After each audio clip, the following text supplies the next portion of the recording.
ஆண்டவரே அப்பா நீர் தான் எங்களுக்கு கிருபை அளித்தீர். அதற்காக நன்றி செலுத்துகிறோம் சுவாமி. உன் வார்த்தையை நாங்கள் அறிந்து கொள்ள தெரிந்து கொள்ள அப்பா எங்களுக்கு எங்களுடைய இருதய பலகை ஆண்டவரே அப்பா நாங்கள் அதை எழுதி கொள்ள எங்களுக்கு கிருபை தாரும். ஆண்டவரை பேசுகிற ரெண்டு தாசர்களையும் உன் கரத்திலே கொடுக்கிறோம் சுவாமி. இவர்கள் இருவருக்கும் நல்ல சுகத்தையும் பலத்தையும் தந்து ஆண்டவரே அவர்கள் ஆண்டவரே இந்த பைபிள் ஸ்டடியை நல்லபடியாக நடக்க ஆண்டவரே அவர்களுக்கு எந்த விதமான ஆண்டவரே தடையும் வராதபடி பாதுகாத்து ஆண்டவரே நடத்த ஆண்டவரே கிருபை அளிக்கும்படியாக ஜெபிக்கிறோம் அப்பா. இந்த நேரத்தின் கருத்திலே நாங்கள் கொடுத்து ஆண்டவரே எங்களுக்கு வழி நடத்தும்படியாக நாங்கள் ஜெபிக்கிறோம். வர வேண்டிய ஒவ்வொரு ஆத்துமாக்களையும் ஆண்டவரே நீர் கொண்டு வந்து சேர்க்கும்படியாக ஜெபிக்கிறோம் நல்ல பிதாவே. ஆமேன். ஆமேன்.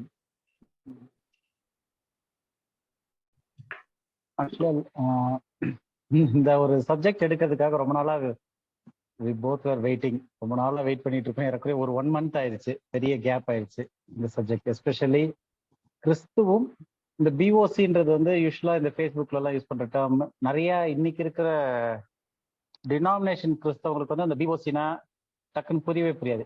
பிஓசின்றது வந்து பாடி ஆஃப் கிரைஸ்ட், கிறிஸ்துவின் சரீரமாகிய சபை. இன்னைக்கு பொதுவா வந்து சபைன்னு சொல்லிடுறதுனால நமக்கு அந்த இம்பாக்ட், அதனுடைய ஆழம் தெரியாம போயிருது. ஸோ கிறிஸ்துவின் சரீரமாகிய சபைன்னும் போது அந்த கிறிஸ்துவின் அவயவமா நம்ம மாறுறோம், கிறிஸ்துவின் ஒரே சரீரமா மாறி இருக்கிறோம் அப்படின்றதனுடைய இம்பாக்ட், அதற்கு என்னெல்லாம் ரிலேஷன்ஷிப் இருக்கு, அதனுடைய நன்மைகள் என்ன, அதனை எப்படி நமக்கு நடக்குது. ஸோ இப்படி சில காரியங்களை வந்து நம்ம இந்த இதுல பைபிள் ஸ்டடியில பார்க்க போறோம். பிரதர் நீங்க ஏதாவது இன்ட்ரோ கொடுக்கணும் பிரதர்? இல்ல பிரதர், நீங்க ஸோ இதுல வந்து அன்னைக்கு போன வாரமே வந்து நம்ம ஃபர்ஸ்ட் 2 பாயிண்ட் வந்து பார்த்துருந்தோம். பட் இருந்தாலுமே வந்து ஏறக்குறைய ஒரு மாசம் கேப் ஆனனால நம்ம வந்து மறுபடியும் அந்த ஃபர்ஸ்ட்ல இருந்தே பார்த்துடலாம். முதலாவது let us die with Christ to லிவ்னு போட்டு. ஸோ என்னன்னா நம்ம வாழ்வதற்காக கிறிஸ்துவோடு மரிப்போம். ஸோ உதாரணத்துக்கு இதை இன்னொரு டேர்ம்ல சொல்லணும் அப்படின்னா, நம்ம வாழ்றதுக்காக நம்ம கிறிஸ்துவோட மரிக்கிறதுன்றதை விட இன்னும் அதிக மேன்மை உள்ளது என்னன்னா, நாம வாழ்றதுக்காக கிறிஸ்து நமக்காக மரித்தார். ஸோ கிறிஸ்து வந்து அந்த மரணத்தை, ஆதாம்ல இருந்து எல்லாருக்கும் அந்த மரணம்ன்றது வந்து கொடுக்கப்பட்டுருச்சு. ஏன்னா ஆதாம் வந்து மீறுதல் செஞ்சனால அவனுக்குள்ளாக அந்த பாவத்தின் சம்பளம் மரணம். ஸோ ஆதாமுக்கு அந்த மரணம்ன்றது நியமிக்கப்பட்டுருச்சு. ஆதாமுக்குள்ள எல்லாரும் மரிக்கிறோம். அப்போ கிறிஸ்து என்ன பண்ணாரு, அந்த மரணத்துல நானும் பங்கடைகிறேன் அப்படின்னு சொல்லிட்டு நம்ம கிறிஸ்துவோடு மரிக்கிறதுன்றது நம்ம ஒரு உதாரணத்துல சொன்னாலும் கிறிஸ்து நமக்காக அந்த மரணத்தை ஏற்றுக்கொண்டு வந்து அதுல பங்கு பெற்றாரு. பங்கு பெற்றது மட்டும் இல்லாம அவர் உயிர்த்தெழுந்தார். அவர் உயிர்த்தெழுந்ததுனால கிறிஸ்துவுக்குள்ளா இருக்கிற எல்லாருமே வந்து உயிர்த்தெழுந்து வர்ற மாதிரியான ஒரு காரியத்தை சொல்லியிருக்காங்க. இப்ப நம்ம அதை வந்து கிறிஸ்துவோடு கூட மரிக்கிறது எதுக்காகனா அவரோடு கூட வாழ்வதற்காக அப்படின்றதுக்கு வந்து ரோமர் 6வது வசனத்துல இருந்தே படிக்கிறேன். ரோமர் 6ல இருந்து 12 வரைக்கும். ரோமர் 6வது அதிகாரம் 6ல இருந்து 12 வசனம்.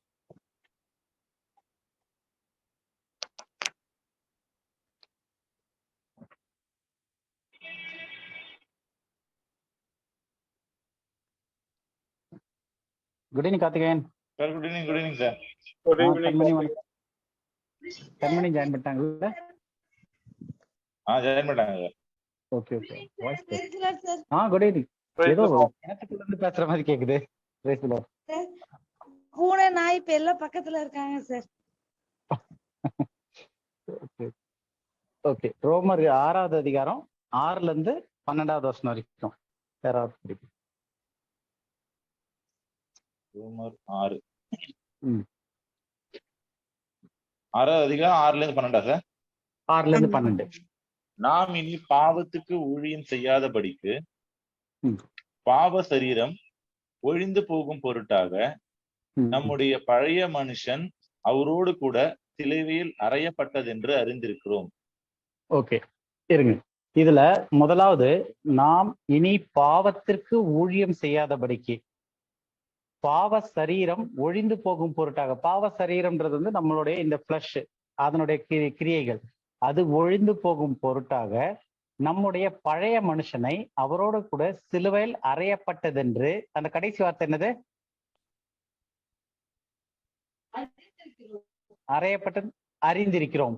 அறிந்திருக்கிறோம்ன்றதுக்கும் அறிந்திருக்கிறோம்ன்றது வந்து அது வந்து ஒரு நாலேஜ். அது வந்து நம்ம வந்து தெரிஞ்சிருக்கிறது ஒரு நாலேஜ். இப்ப என் ஜனங்கள் அறிவில்லாமல் கெட்டு போறாங்கன்னு இருக்கு. அப்ப அந்த வேதத்துல வந்து வேதத்தை குறித்ததான அறிவும் தேவனை குறித்ததான அறிவும் நமக்கும் தேவனுக்குள்ள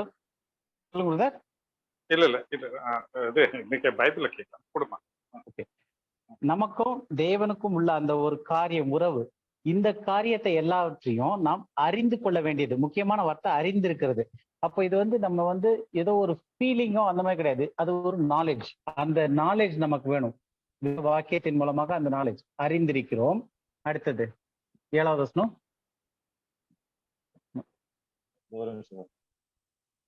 மரித்தவன்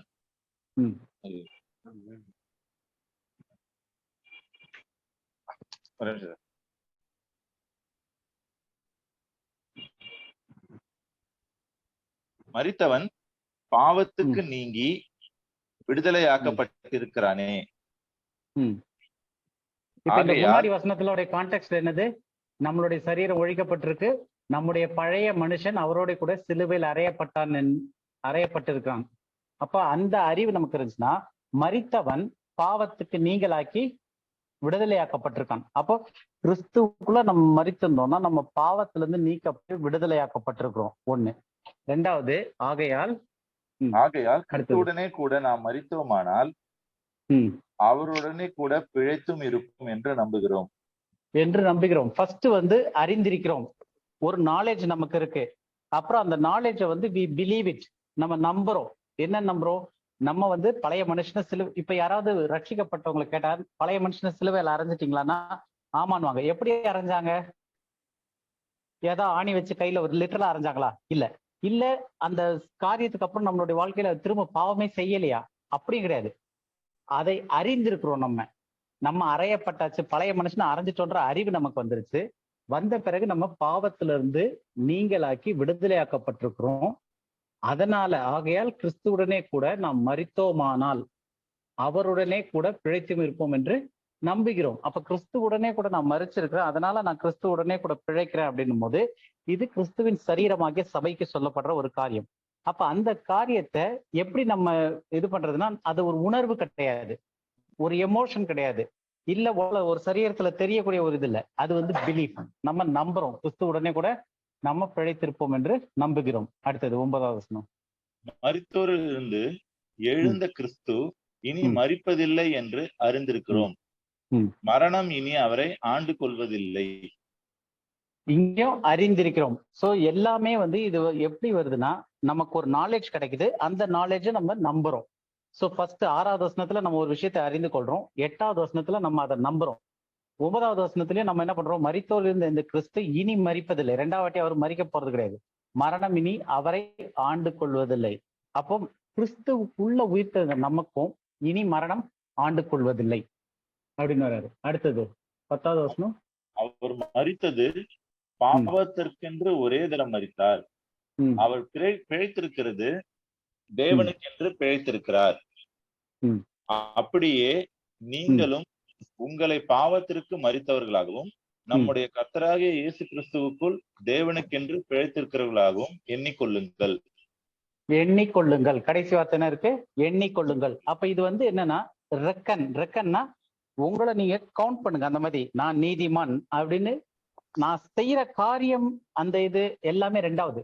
முதல் நான் வந்து ஒரு நாலேஜ் எனக்கு கிடைக்குது, நான் நம்புறேன், விசுவாசிக்கிறேன். அதுக்கப்புறம் நான் வந்து அந்த விசுவாசத்தின் அடிப்படையில நான் யாருன்றதை நான் எண்ணிக்கொள்றேன். நான் வந்து ராஜா மாதிரி வாழ்றேன்னா இல்லையான்றது ரெண்டாவது. ஆனா நான் ராஜா அப்படின்னு சொல்லி தேவன் நியமிச்சாருன்னா அந்த ஒரு காரியம் வந்து நம்ம வந்து ராஜான்றதை நம்ம எண்ணிக்கொள்ளணும். ஸோ இது வந்து அந்த எண்ணிக்கொள்ளுதல் படி வர்றது. புரியுதா? தேவனுக்கென்று நம்ம பிழைத்திருக்கிறோம் என்றதை எண்ணிக்கொள்றோம். பிரதர் நீங்க ஒரு நிமிஷம் கண்டினியூ பண்ணுங்க பிரதர். ஆகையால் நீங்கள் சரீர இச்சைகளின்படி பாவத்திற்கு கீழ்ப்படியத்தக்கதாக சாவுக்கேதுவான உங்கள் சரீரத்தில் பாவம் ஆளாதிருப்பதாக. ஆளாதிருப்பதாக என்ன அர்த்தமா? ஆளாதிருப்பதாக அப்படின்னாக்கா பாவத்துக்கு நம்ம அடிமையா இருக்காதபடிக்கு, அது பாவம் நம்மளை மேற்கொள்ளாதபடிக்கு நீங்க இருக்கணும் அப்படிங்கிறாங்க இல்லையா? ஏன் அப்படின்னாக்கா நாம இப்ப சொன்னார் இல்லையா, பிரதர் சொன்னார் இல்லையா, இந்த காரியங்களால ஆகையால் இனி நீங்கள் சரீரத்தின் இச்சையின்படி அப்ப வர்ற அந்த இச்சைகள் என்ன, டெம்ப்டேஷன், அதன்படி பாவத்துக்கு கீழ்ப்படியாமல் சாவுக்கு ஏதுவான உங்கள் சரீரத்தில் பாவம் உங்களை ஆள கடக வேண்டாம். அப்படின்னா என்ன அர்த்தம்? நாம பாவம் செய்யறதுக்கு துணிச்சலா இருக்கக்கூடாது, நம்ம பாவம் செய்யக்கூடாது. புரியுதா?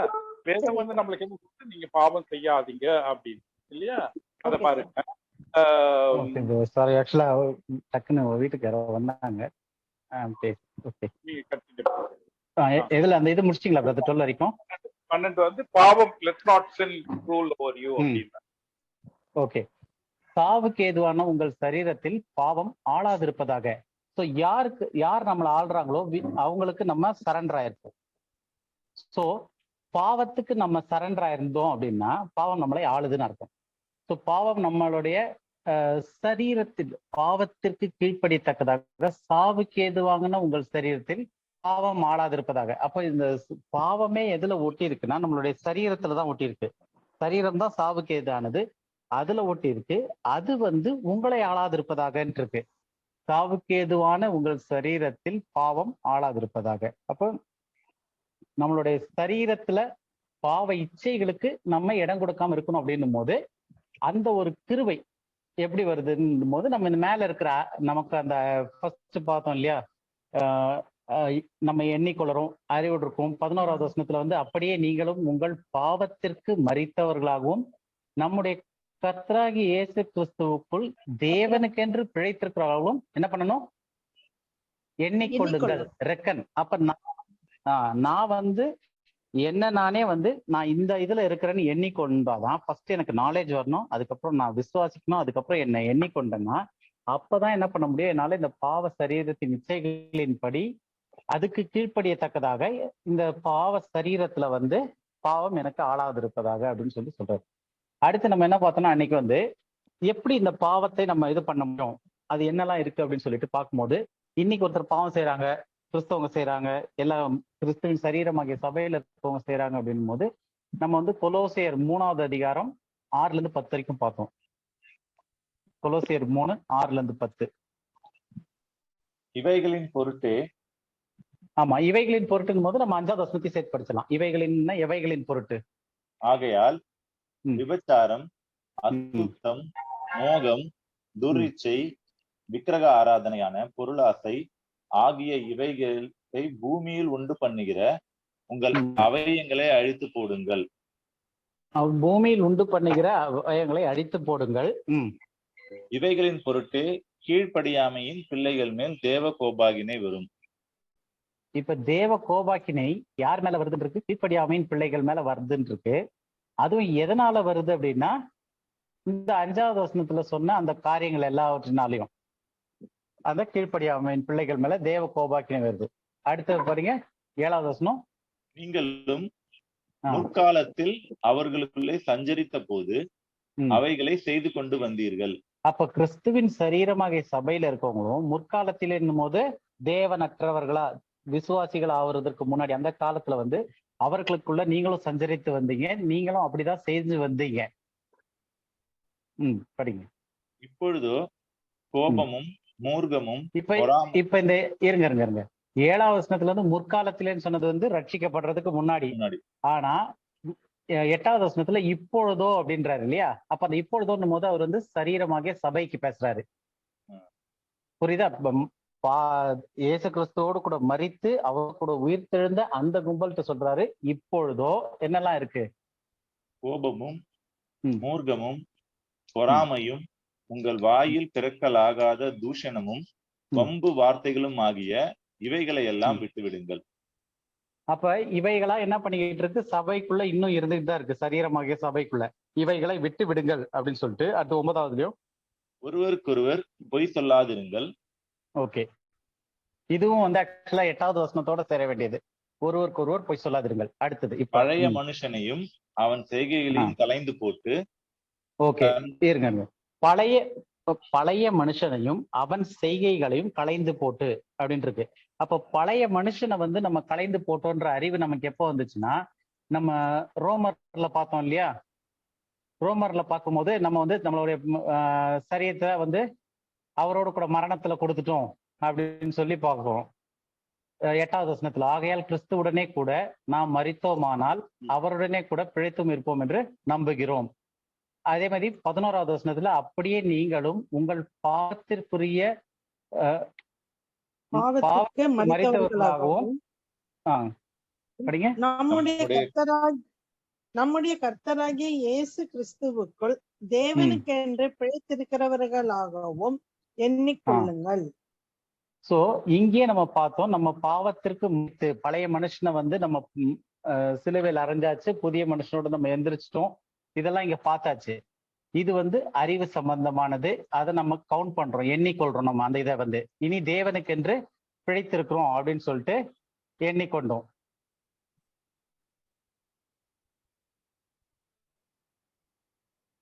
ஹலோ, ஒரே நிமிஷம், இந்த கம்ப்யூட்டர்ல ஏதாவது மிஸ் ஆயிடுச்சு. ஓகே, எண்ணிக்கொண்டோம். இப்ப அந்த இதுல வந்து இதுல பார்த்தோம்னா 9வது வசனத்துல பழைய மனுஷனையும் அவன் செய்கைகளையும் கலைந்து போட்டுன்னு இன்னொரு ஆட் டீடைல் தராரு. அப்ப பழைய மனுஷனை எங்க நம்ம கலைந்து போட்டோம் அப்படின்னா, அவரோடு கூட மரணத்துல நம்ம பழைய மனுஷனை கலைந்து போட்டோம். எப்ப நம்ம பழைய மனுஷனை கலைந்து போட்டோமோ அப்ப நம்ம புதிய மனுஷன் ஆயிட்டோம். புதிய சிருஷ்டி ஆக்கப்பட்டுட்டோம். அந்த புதிய சிருஷ்டிக்குள்ள என்னெல்லாம் இருக்கு? கோபம், மூர்க்கம், பொறாமை, வாயில் பிறக்கலாகாது, தூஷண வார்த்தைகள், பொய் சொல்றது எல்லாமே இருக்கு. அப்ப அது என்ன அப்படின்னு பார்த்தோம்னா, அதெல்லாம் வந்து பழைய மனுஷனுடைய செய்கைகள். அப்ப பாதி பேர் வந்து இன்னைக்கு முக்காவாசியான பேர் என்ன பண்றோம் அப்படின்னா, பழைய மனுஷனை கலைந்து போட்டுட்டோம். அந்த அறிவு வந்துருச்சு, நம்ம கிறிஸ்துக்குள்ள புதுசா வந்துட்டோம்ட்டுன்னு. ஆனா அவனுடைய செய்கைகளை கலைந்து போடல. அப்ப அதனாலதான் வந்து ரட்சிக்கப்பட்ட பிறகு நமக்கு ஒரு மாற்றமும் வித்தியாசமும் தெரியல. அப்ப அந்த செய்கைகளை எப்படி கலைந்து போடுறது? இன்னைக்கும் வந்து ஒரு பொய் சொல்றோம், கோபம் வருது, மூர்க்கம் இருக்கு அப்படின்னும் போது அந்த காரியங்களை எப்படி கலைந்து போடுறது அப்படின்னா, தன்னை 10வது வசனம், தன்னை சிருஷ்டித்துடைய சாயலுக்கு ஒப்பாய் பூரண அறிவடையும்படி, மறுபடியும் அந்த அறிவடையறது தான் இங்கேயும் வருது. சோ அது வந்து ஒரு பூர்ண அறிவடையும்படி புதிதாக்கப்பட்ட புதிய மனிதனை தரித்து கொண்டிருக்கிறீர்களே. அப்ப அந்த புதிய மனுஷன் உள்ள வந்த மனுஷனுக்கு வந்து அறிவு கிடைக்கணும், பூரண அறிவு கிடைக்கணும். அப்ப அந்த அறிவு கிடைக்கும் போது ஒவ்வொரு காரியமா நம்ம வந்து அந்த செய்கைகளை கலைந்து போடும். இப்ப நிறைய பேர் இது இந்த திடீர்னு தோணுச்சு, அதனால சொல்றேன். இப்ப நிறைய பேர் சொல்றாங்க, ஒரு தடவை ரட்சிக்கப்பட்டாச்சு அப்படின்னா அதை ரட்சிப்பை நம்ம இழக்க முடியாது அப்படின்னு சொல்றாங்க. சிலர் சொல்றாங்க நம்ம பாவம் செஞ்சோம்னா ரட்சிப்பை இழந்துருவாங்கன்ட்டுன்னு. சோ இப்ப இதுல வந்து உங்களுடைய கருத்துக்கள் என்ன? யாராவது சொல்லலாம். ஒருத்தர் ரட்சிக்கப்பட்ட பிறகு பாவம் செய்யும் போது அவங்களுடைய ரட்சிப்பை இழக்க முடியுமா? முடியாது. இழக்க முடியாது. ஏன் முடியாது? அப்போ இன்னைக்கு வந்து நான் வந்து கோவப்படுறேன், இல்ல ஒரு பெரிய பாவமே செய்யறேன். அப்ப பாவம் செஞ்சேன்னா நான் ஏன் என்னுடைய ரட்சிப்பை இழக்க முடியாது அப்படின்னா, முக்கியமான காரணம் என்னன்னா, அவங்க முத்திரைச்சிருக்கிறாரு. கையினால் செய்யப்படாத விருத்த சேதத்தினால நம்மள விருத்த சேதனம் செய்யப்பட்டிருக்கிறோம் நம்ம.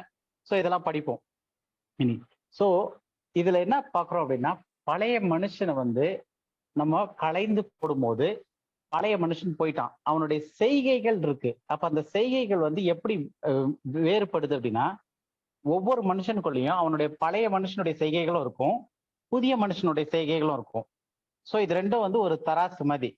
இப்ப புதிய மனுஷனுடைய செய்கைகள் எப்படி அதிகமாகும் அப்படின்னா, அவன் பூரண அடையும் போது 10வது வசனத்துல அதான் இருக்கு.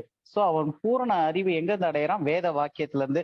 அப்போ ஒரு நல்ல ஃபெலோஷிப்ல ஒரு வேத வாசிப்போட வேதத்துல இருந்து அறிவை எடுத்துக்கொள்ளும் போது அந்த புதிய மனுஷன் வந்து தராசு மாதிரி, அதுல கொஞ்சம் நிறைய போட்டுக்கிட்டே இருந்தா அந்த புதிய மனுஷன் நல்லா வெயிட் ஆகிட்டே இருப்பான். இன்னொரு மனுஷன் பழைய மனுஷனுடைய செய்கைகள், பழைய மனுஷன் கிடையாது, அவனுடைய செய்கைகள், அந்த செய்கைகள் கம்மியாகிக்கிட்டே வரும். ஏன்னா அவனுக்கு வந்து அதுல சரியான ஆகாரம் கிடைக்கல. அதே சமயம் இந்த புதிய மனுஷனுக்கு வந்து பூரண அறிவை இன்னும் கொடுக்காம அப்படியே நிறுத்தி வச்சிருக்கு, கொஞ்ச நாள் அப்படியே ஃப்ரெண்ட்ஸோட சுத்திக்கிட்டு இருக்காங்க, அப்படியே போயிட்டு இருக்காங்கன்னா அவங்க வாழ்க்கையில வந்து இதை வந்து நிறைய பேர் வந்து ரிவைவல் இல்ல ஆவிக்குரிய வாழ்க்கைக்கு இது பண்றதுன்னு நிறைய பேர்ல சொல்லுவாங்க. ஆனா எல்லாமே என்ன, ரட்சிப்பு சம்பந்தமானது கிடையாது. நம்ம வந்து பழைய மனுஷனுடைய செய்கைகளை களைந்து போடுறதுக்கு வந்து நமக்கு தேவைப்படக்கூடியது புதிய மனுஷனுடைய செய்கைகள்ல நம்ம அதிகமா செய்யணும். அதுக்கு வந்து பூரண அறிவு வேணும்.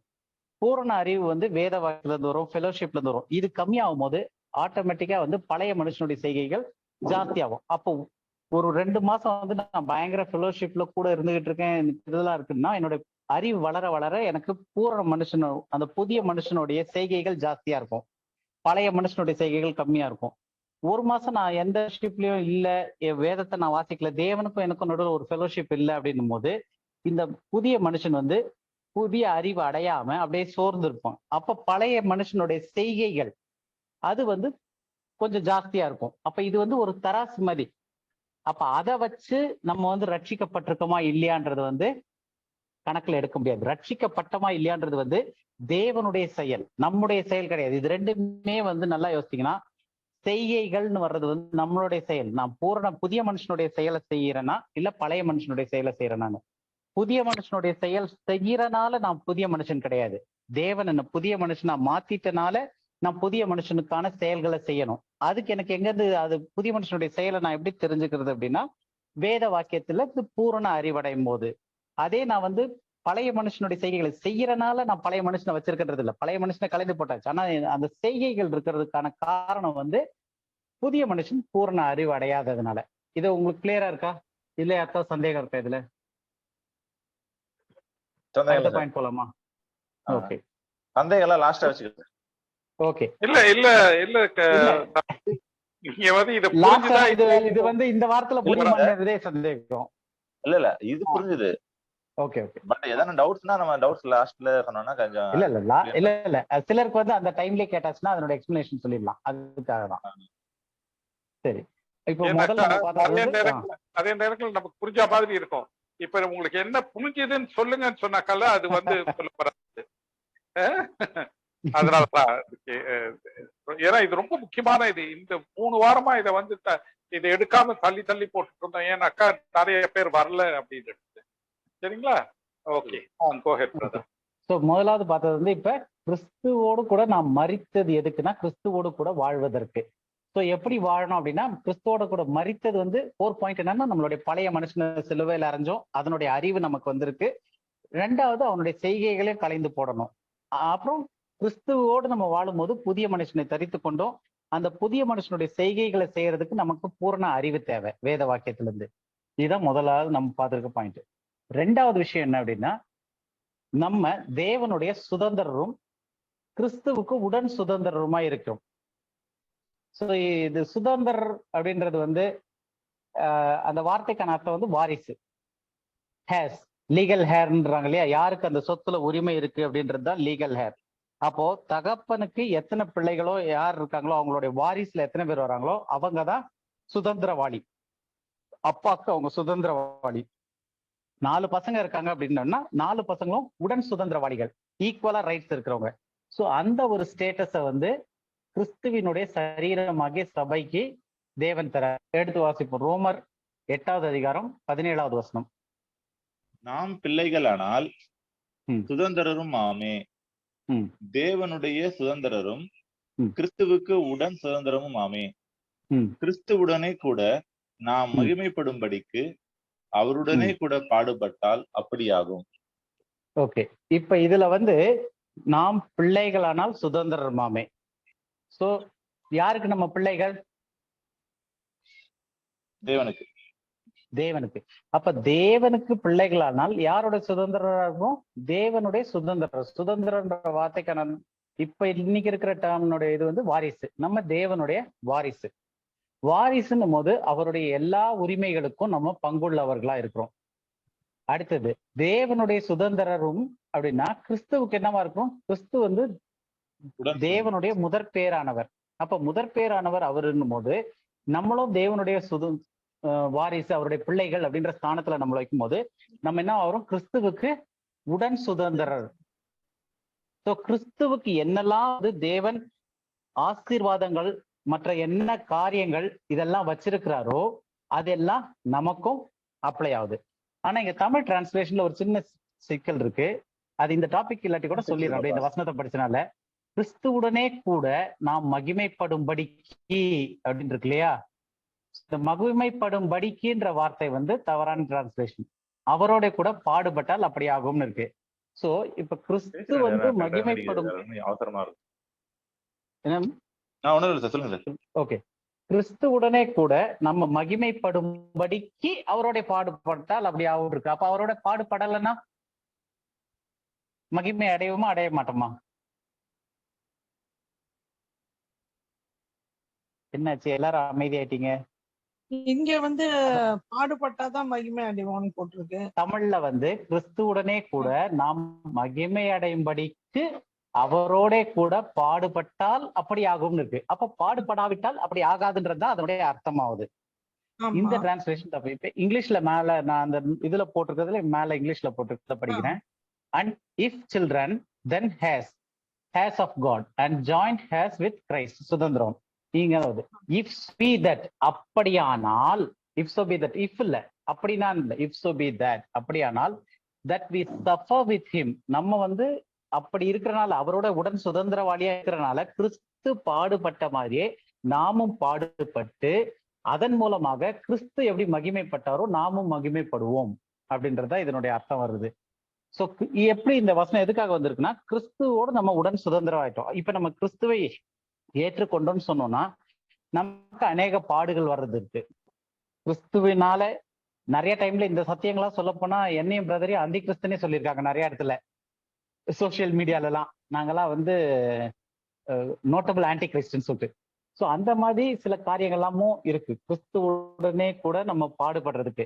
ஸோ இது வந்து இஃப் சோ பி தட் அப்படின்னும் போது இஃப்னா நீ செய்தால், இஃப்னா இஃப் சோ பி தட்னா இப்படி இருக்கிறபடியால் that we suffer with him, நம்ம அவரோட கூட பாடுபடுறோம். எதுக்கு? so that அந்த அதுக்கான காரணம் that we may be also glorified together, அவரோடு கூட நம்ம மகிமை அடையும்படிக்கு. ஸோ அந்த ஒரு காரியம் தமிழை விட இங்கிலீஷ்ல இதுல நல்லா இருக்கு, தெளிவா இருக்கு டிரான்ஸ்லேஷன்ல. ஸோ இப்ப நம்ம பார்த்தது வந்து தேவனுடைய பிள்ளைகளாயிட்டோம். கிறிஸ்துவுக்கு என்ன சுதந்திரம், என்ன ஒரு உரிமை இருந்துச்சோ அந்த உரிமை கிறிஸ்துவின் சரீரமாகிய சபைக்கும் வந்திருக்கு. ஏன்னா கிறிஸ்துவின் சரீரமாகிய சபையும் உடன் சுதந்திரவாளிகளா இருக்கும்.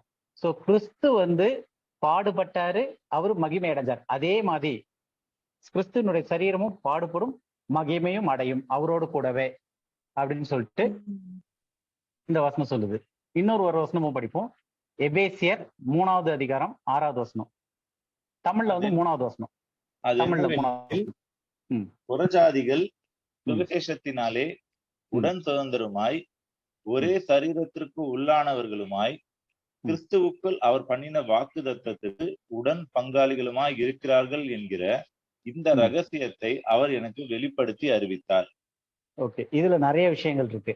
அது என்னவெனில், புறஜாதிகள்ன்றது வந்து யூதர்கள், புறஜாதிகள் நம்ம ஏற்கனவே பார்த்திருக்கோம். அந்த மிடில் வால் ஆஃப் பார்ட்டிஷன், நடுவுல உள்ள குறுக்கு செவரை வந்து தேவன் தகர்த்தார்ன்றிருக்கு, அவரே தான் அதை உண்டாக்குனார்ன்றதை பார்த்திருக்கோம். இந்த பக்கம் விருத்த சேதனம் உள்ளவர்கள், தெரிந்தெடுக்கப்பட்டவர்கள், மற்ற விருத்த சேதனம் இல்லாதவர்களாம் புறஜாதிகள்னு சொல்லி தேவன் ஒதுக்கி வச்சிருந்தார். சோ புறஜாதிகள் இப்ப சுவிசேஷத்தினாலே அப்படின்னு இருக்கு.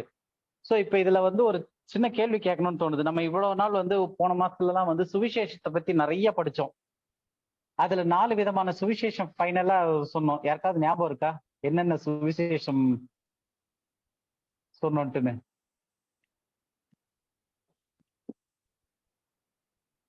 அதுதான் நம்ம சுவிசேஷங்கள்ல நிறைய ரொம்ப நாள் படிச்சுட்டு கடைசியா அது நிறுத்தினது. ராஜ்யத்தின் சுவிசேஷம், ஒண்ணு ராஜ்யத்தின் சுவிசேஷம், கிறிஸ்துவின் சுவிசேஷம், கிறிஸ்துவின் சுவிசேஷம், நித்திய சுவிசேஷம், ஆமா நித்திய சுவிசேஷம். இன்னொன்னு வந்து தேவனுடைய கிருபையின் சுவிசேஷம். சரியா? சோ அது ஜஸ்ட் இப்ப ஏன்னா நம்ம இந்த வசனத்துல வந்து நம்ம இந்த இதை பார்த்தோம். என்ன அப்படின்னா, கிறிஸ்துவினுடைய அது என்னவெனில் புறஜாதிகள் சுவிசேஷத்தினாலே உடன் சுதந்திரமாய். அப்ப ஏதோ ஒரு சுவிசேஷத்துல நம்ம உடன் சுதந்திரமாயிருக்கிறோம். புறஜாதிகளா இருந்த நம்ம உடன் சுதந்திரமாயிட்டோம்.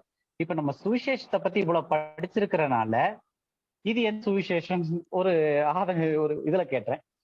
என்ன யாருக்காவது தோணுதா இந்த 4 சுவிசேஷங்கள்ல, அதாவது ராஜ்யத்தின் சுவிசேஷம், கிறிஸ்துவின் சுவிசேஷம், தேவனுடைய கிருபையின் சுவிசேஷம், நித்திய சுவிசேஷம், இந்த 4 சுவிசேஷத்துல நம்ம எந்த சுவிசேஷத்தினால புறஜாதிகள் உடன் சுதந்திரராயிருக்க வாய்ப்பு இருக்குன்னு?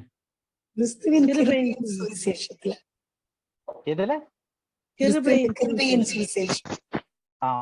தேவனுடைய கிருபையின் சுவிசேஷம். ஏன்னா தேவனுடைய கிருபையின் சுவிசேஷத்துல தான் என்னவது, கர்த்தராகிய இயேசு கிறிஸ்துவின் மூலமாக தேவன் உலகத்தாருடைய பாவங்களை எண்ணாமல், 2 கொரிந்தியர் 5 வருது இல்லையா, 2 கொரிந்தியர் 5 17 18 வரும். 18 யாராவது எடுத்து அதை படிக்கலாம் ஒரு தடவை. இப்ப 18 19 2 கொரிந்தியர் 5 18 19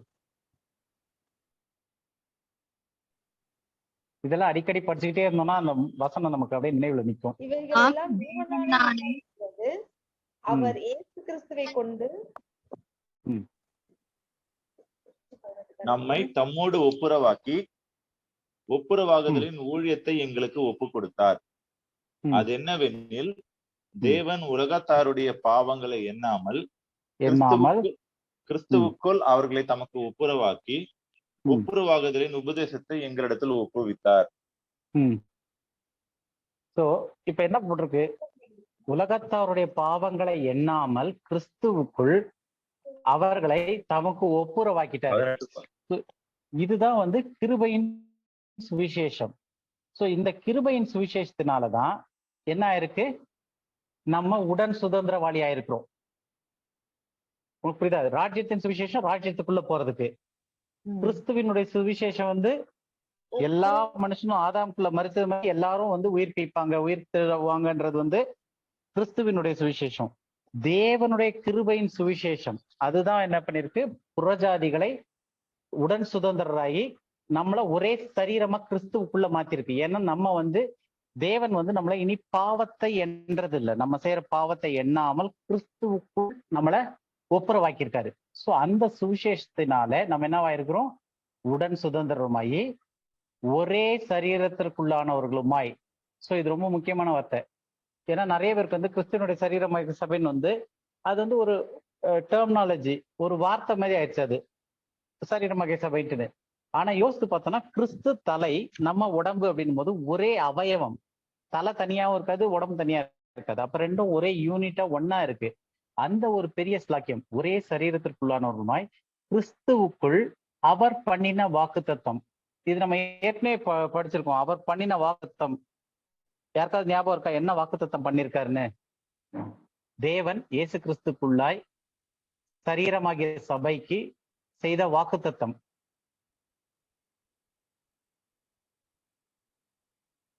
தீத்து 1வது அதிகாரம் 3வது வசனமும் 4வது வசனமும். அதை மறக்கவே கூடாது. ஏன்னா வாக்குத்தத்தம்னு சொன்ன உடனே எல்லாரும் என்ன பண்ணுவாங்க, வாக்குத்தத்தம் ஆபிரகாம் கொடுத்த வாக்குத்தத்தத்துக்கு போயிருவாங்க. ஆபிரகாம் கொடுத்த வாக்குத்தத்தங்கள், இஸ்ரவேலுக்கு கொடுத்த வாக்குத்தத்தங்கள் எல்லாம் பழைய ஏற்பாட்டுல இஸ்ரவேல் தேசத்திற்கும் ஆபிரகாமுக்கும் கொடுக்கப்பட்டது. அந்த ஜனங்களுக்கு கிறிஸ்துவினுடைய சரீரமாகிய சபைக்கு தேவன் என்ன கொடுத்திருக்காருன்றத மறந்துடக்கூடாது. படிங்க. பொய்யுரையாத தேவன் ஆதி காலம் முதல் நித்திய ஜீவனை குறித்து வாக்குத்தத்தம் பண்ணி, ஒரே நிமிஷம் இவர் பண்ண வாக்குத்தத்தம் பொய்யுரையாத தேவன், அத பொய் சொல்லாத தேவன். அது சொல்ல வேண்டிய அவசியம் இல்லை, தேவன் பொய் சொல்ல மாட்டார். இருந்தாலும் ஒரு அழுத்தத்திற்கு பொய்யுரையாத தேவன் அந்த வாக்குத்தத்தை எப்ப பண்ணியிருக்கிறாரு? ஆபிரகாம் கிட்டயா? ஆதி காலம் முதல்னா உலகம் உண்டாவதற்கு முன்னாடி, உலக தோற்றத்திற்கு முன்னாடி. அப்ப ஆபிரகாமுக்கெல்லாம் முன்னாடி, ஆதாமுக்கு முன்னாடி, உலகம் உண்டாவதற்கு முன்னாடி. அப்ப நமக்கு கொடுத்த இந்த ஒரு வாக்கு தத்துவத்தை நம்ம போய் ஆபிரகாமுக்கு பாதியில கொடுத்த வாக்கு தத்துவத்தை நம்ம தேடக்கூடாது. நமக்கு என்ன சொல்லித்தாரு? பொய்யுரையாத தேவன் ஆதி காலம் முதல் நித்திய ஜீவனை குறித்து வாக்குத்தத்தம் பண்ணி, படிங்க.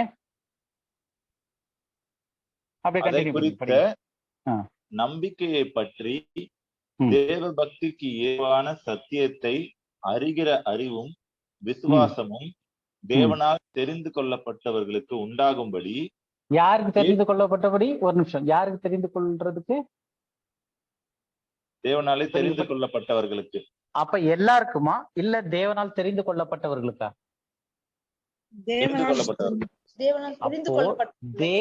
தேவன் உலக தோற்றத்திற்கு முன்னாடியே பாடி ஆஃப் கிரைஸ்ட், கிறிஸ்துவின் சரீரமாக, ஏன்னா மற்றது எல்லாமே வந்து ஆபிரகாமலமா வந்துச்சு. ஆபிரகாம தெரிந்தெடுத்தாரு, மற்ற ஜனங்களை ஒதுக்கிட்டார் புறஜாதின்ட்டுன்னு. ஆபிரகாம் மூலமா வாக்குத்தத்தம் பண்ணாரு, 1000 வருஷ ரசாட்சியை வாக்குத்தத்தம் பண்ணாரு தாவீதின் வம்சத்துல வந்தவங்களுக்கு. இதெல்லாம் ரைட்டு. ஆனா கிறிஸ்துவின் சரீரமாகிய சபை, புறஜாதிகளும் யூதர்களும் எல்லாம் ஒன்னா கிறிஸ்து தலையா நம்ம சரீரமா இருக்கக்கூடிய அந்த ஒரு அமைப்பு வந்து தேவன் அந்த நித்திய ஜீவனை குறித்து வாக்குத்தத்தம் பண்ணது வந்து ஆதி காலத்திலே வாக்குத்தத்தம் பண்ணி அதை யாருக்கு தெரியப்படுத்திருக்காருன்னா தேவனால் தெரிந்து கொள்ளப்பட்டவர்களுக்கு தெரியப்படுத்திருக்காரு. அப்போ இந்த கிறிஸ்துவின் சரீரமாகிய சபையில யாரெல்லாம் இருக்கிறாங்களோ அவங்கெல்லாம் தேவனால் உலக தோற்றத்துக்கு முன்பாக முன்குறிக்கப்பட்டு தெரிந்து கொண்டவர்கள். அப்புறமா வந்து இந்த வாரத்துல வந்து எபேசியர் 1வது அதிகாரத்துல எல்லாம் அப்படியே போட்டிருக்கோம். அதை படிச்சு பாருங்க. இந்த கண்ணோட்டத்தோட அந்த எபேசியர் 1வது அதிகாரத்தை படிச்சு பாருங்க. நம்ம அதுக்கப்புறம் வர்ற வாரங்கள்ல அதை டிஸ்கஸ் பண்ணுவோம். அடுத்தது 4வது வசனம் படிங்க. ஏற்ற காலங்களிலே நம்முடைய இரட்சகராகிய தேவனுடைய கட்டளையின்படி எனக்கு ஒப்புவிக்கப்பட்ட பிரசங்கத்தினாலே தமது வார்த்தையை வெளிப்படுத்தினார். சோ ஆதி காலத்திலேயே வந்து வாக்குத்தத்தம் பண்ணி தேவனே அவரே வாக்குத்தத்தம் பண்ணிட்டாரு. அதை வந்து தெரிந்து கொள்ளப்பட்டவர்களுக்கு அப்படி உண்டாகணும் அப்படின்னு சொல்லி வாக்குத்தத்தம் பண்ணிட்டு அதை ஏற்ற காலத்துல 2000 வருஷத்துக்கு 3000 வருஷத்துக்கு முன்னாடி எல்லாம் இல்ல, பவுல் அப்போஸ்தலன் காலத்துல, ஏன்னா எனக்கு ஒப்புவிக்கப்பட்ட பிரசங்கத்தினாலேன்ற போது அந்த எனக்குன்றது இந்த நிருபத்தை எழுதுறது பவுல். சோ பவுலுக்கு ஒப்புவிக்கப்பட்ட பிரசங்கத்தினாலே தமது வார்த்தையை வெளிப்படுத்தினார். அப்ப பவுலுக்கு வந்து அதை வெளிப்படுத்திருக்காரே தவிர வாக்குத்தத்தம் பண்ணதும் அந்த தெரிந்து கொள்ளப்பட்டதும் வந்து உலக தோற்றத்திற்கு முன்னதாக. புரியுதா உங்களுக்கு? இப்ப அந்த எபேசியர் 6வது வசனத்தை படிச்சு பார்ப்போம். அது என்னவெனில், புறஜாதிகள் சுவிசேஷத்தினாலே, தேவனுடைய கிருபையின் சுவிசேஷத்தினாலே உடன் சுதந்திரமாயும் ஒரே சரீரத்திற்குள்ளானவர்களுமாயும் கிறிஸ்துவுக்குள் அவர் தேவன் பண்ணின வாக்குத்தத்தம் எப்ப உலக தோற்றத்துக்கு முன்பதாக உடன் பங்காளிகளுமாய் இருக்கிறார்கள் என்கிற இந்த ரகசியத்தை அவர் எனக்கு வெளிப்படுத்தி அறிவித்தார். சோ இந்த எனக்குன்றது மறுபடியும் பவுலுக்கு. அப்ப பவுலுக்கு தான் வந்து என்ன கான்செப்ட் வந்துச்சு அப்படின்னா, கிறிஸ்துவும் கிறிஸ்துவனுடைய சரீரமாகிய சபையும் ஒரே அவயவம், ஒரே யூனிட். 2வது அதுல புறஜாதிகளும் இவங்களும் சேர்ந்தே இருக்கிறாங்க கிறிஸ்துவுக்குள்ள அப்படின்ற இந்த ரகசியம். அடுத்தது உலக தோற்றத்துக்கு முன்னதே அவங்க வாக்குத்தத்தம் பண்ணி தெரிந்து கொள்ளப்பட்டவர்களை அதுல உள்ள எடுத்திருக்காங்க அப்படின்னு சொல்லிட்டு. சோ இந்த ஒரு காரியம் வந்து கிறிஸ்துவினுடைய சரீரமாகிய சபையாகிய நமக்கு தெரிந்திருக்க வேண்டிய ஒரு விஷயம். என்ன அப்படின்னா, நம்ம உலக தோற்றத்திற்கு முன்பதாகவே நம்ம முன்குறிக்கப்பட்டு தெரிந்து கொள்ளப்பட்டவர்கள். 2வது, நமக்கென்று நித்திய ஜீவனை வந்து தேவன் உலக தோற்றத்துக்கு முன்னதாகவே தெரிந்து வைத்திருக்கிறார். அப்போ இன்னைக்கு நான் செய்யற நல்லதோ கெட்டதோ ஒரு நல்லது செஞ்சுட்டேன்னா எனக்கு உடனே அப்பா இன்னைக்கு ராத்திரி ஆண்டவர் வந்துட்டாருன்னா பரவாயில்ல, நான் எடுத்துக்கொள்ளப்படுவேன். நாளைக்கு ஒரு தப்பு பண்ணிட்டேன், ஐயோ இன்னைக்கு ஆண்டவர் வந்துடக்கூடாது, நான் தப்பு பண்ணிட்டேன், நாளைக்கு ஒரு நாள் நல்லது ஏதாவது செஞ்சுட்டேன்னா பரவாயில்ல டேலி ஆயிரும்னு. ஸோ இப்படியான நிறைய கான்செப்டுகள் தினம் பயந்து தூங்குறவங்களா இருக்காங்க. ஒரு நாள் நல்லது செஞ்சுட்டான்னா அப்பா இன்னைக்கு ஆண்டவர் வந்துட்டாருன்னா பரவாயில்ல நான் போயிடுவேன். இன்னைக்கு ஏதாவது தப்பு செஞ்சுட்டா ஐயோ இன்னைக்கு இது பண்ணும். அப்புறம் 2வது, நான் தெரிஞ்சோ தெரியாம செய்த பாவங்கள் எல்லாம் ஏன்னா லிஸ்டே போட முடியாதுன்னு சொல்லிட்டு. ஸோ இப்படியான வந்து காரியங்கள் எல்லாம் நீங்க அந்த மாதிரி தானா? அந்த மாதிரி ஆண்டவர் வந்து நம்மள ஒரே தடவை தான் ரட்சித்தாரு. ரட்சித்த பிறகு நமக்குள்ள இருக்கிறது புதிய மனுஷன். அப்ப ரட்சிக்கப்பட்டவங்க எல்லாருமே வந்து தேவன் இன்னைக்கு நம்மளை தெரிந்தெடுக்கல, உலக தோற்றத்திற்கு முன்னதாகவே நம்மளை முன்குறித்து தெரிந்து கொண்டு எல்லாம் பண்ணியிருக்கிறாரு. அப்ப இன்னைக்கு டேட்ல வந்து நமக்கு ஒரு தப்பு செய்யறோம்னா அதுக்கு என்ன காரணம் அப்படின்னா, நம்ம வந்து ஒரு ஃபெலோஷிப்ல, ஒரு ஐக்கியத்துல, தேவனோடு கூட ஒரு ஐக்கியத்துல இல்ல, வேத வாக்கியத்தினுடைய அறிவு நம்ம கம்மியாகுது. ஸோ அப்படிதான் நம்ம புரிஞ்சு நம்ம வேத வாக்கியத்துல படிச்சு தேவனோட ஃபெலோஷிப்ல இருந்து நம்ம கொஞ்சம் நம்ம உள்ளான மனுஷனை வந்து அதனுடைய கிரியைகளுக்கு கொண்டு வரணுமே தவிர, மற்றபடி இதனால நம்மளுடைய ரட்சிப்பை இழப்போம் இல்லை இழக்க மாட்டோம் அந்த கான்செப்ட் இல்லை. ஏன்னா ரட்சிப்புன்றது வந்து நம்மளால உண்டாவது கிடையாது, அது தேவனுடைய ஈவு. அது தேவன் கொடுத்துட்டார் அப்படின்னா கொடுத்ததுதான். ஏன் அப்படின்னா ரட்சிப்புன்றதே வந்து பாவத்துல மரித்து கிடந்து நம்மள உயிர்ப்பித்தார். ஒருத்தன் உயிரடைஞ்ச பிறகு மறுபடியும் அவனை போய் சாவடிக்க மாட்டார். அதான் நம்ம ரோமர் 6வது அதிகாரத்துல படிச்சோம். அவர் ஒரே தரம் மரித்தாரு, அதனால நம்மளும் திரும்ப மறிக்க மாட்டோம் அப்படின்றது அந்த 8வது அதிகாரத்துல படிச்சோம் இல்லையா? ஸ்டார்டிங்ல முதல்ல அதுல 6வது அதிகாரத்துல, ரோமர் 6வது அதிகாரத்துல அந்த இதுல திரும்ப படிச்சு பாருங்க. ஸோ இப்ப இந்த பாயிண்ட்ல வந்து என்ன ஆகுதுன்னா, நம்ம தேவனுடைய பிள்ளைகள், கிறிஸ்துவுக்கு பங்காளி இல்லைன்னா உடன் சுதந்திரவாளி. அவருடைய நல்லது என்ன கிடைக்குது, கெட்டது என்ன கிடைக்குது, ரெண்டுமே நமக்கு பங்கு உண்டு. ஸோ அவரு நம்மோடு கூட மரணத்துல வந்தாரு, அவர் உயிர்த்தெழுந்ததுனால நம்மளும் உயிர்த்தெழுந்து வாக்குத்தத்தம் பண்ணப்பட்ட நித்திய ஜீவன்ல அவரோடு கூட மகிமையில பங்கடைவோம். இதுதான் வந்து அந்த 2வதுக்கான பாயிண்ட். இப்ப அடுத்தது 3வது பாயிண்ட் போயிடலாமா? இல்ல இதுல ஏதாவது கேள்விகள் இருக்கா இருக்காது?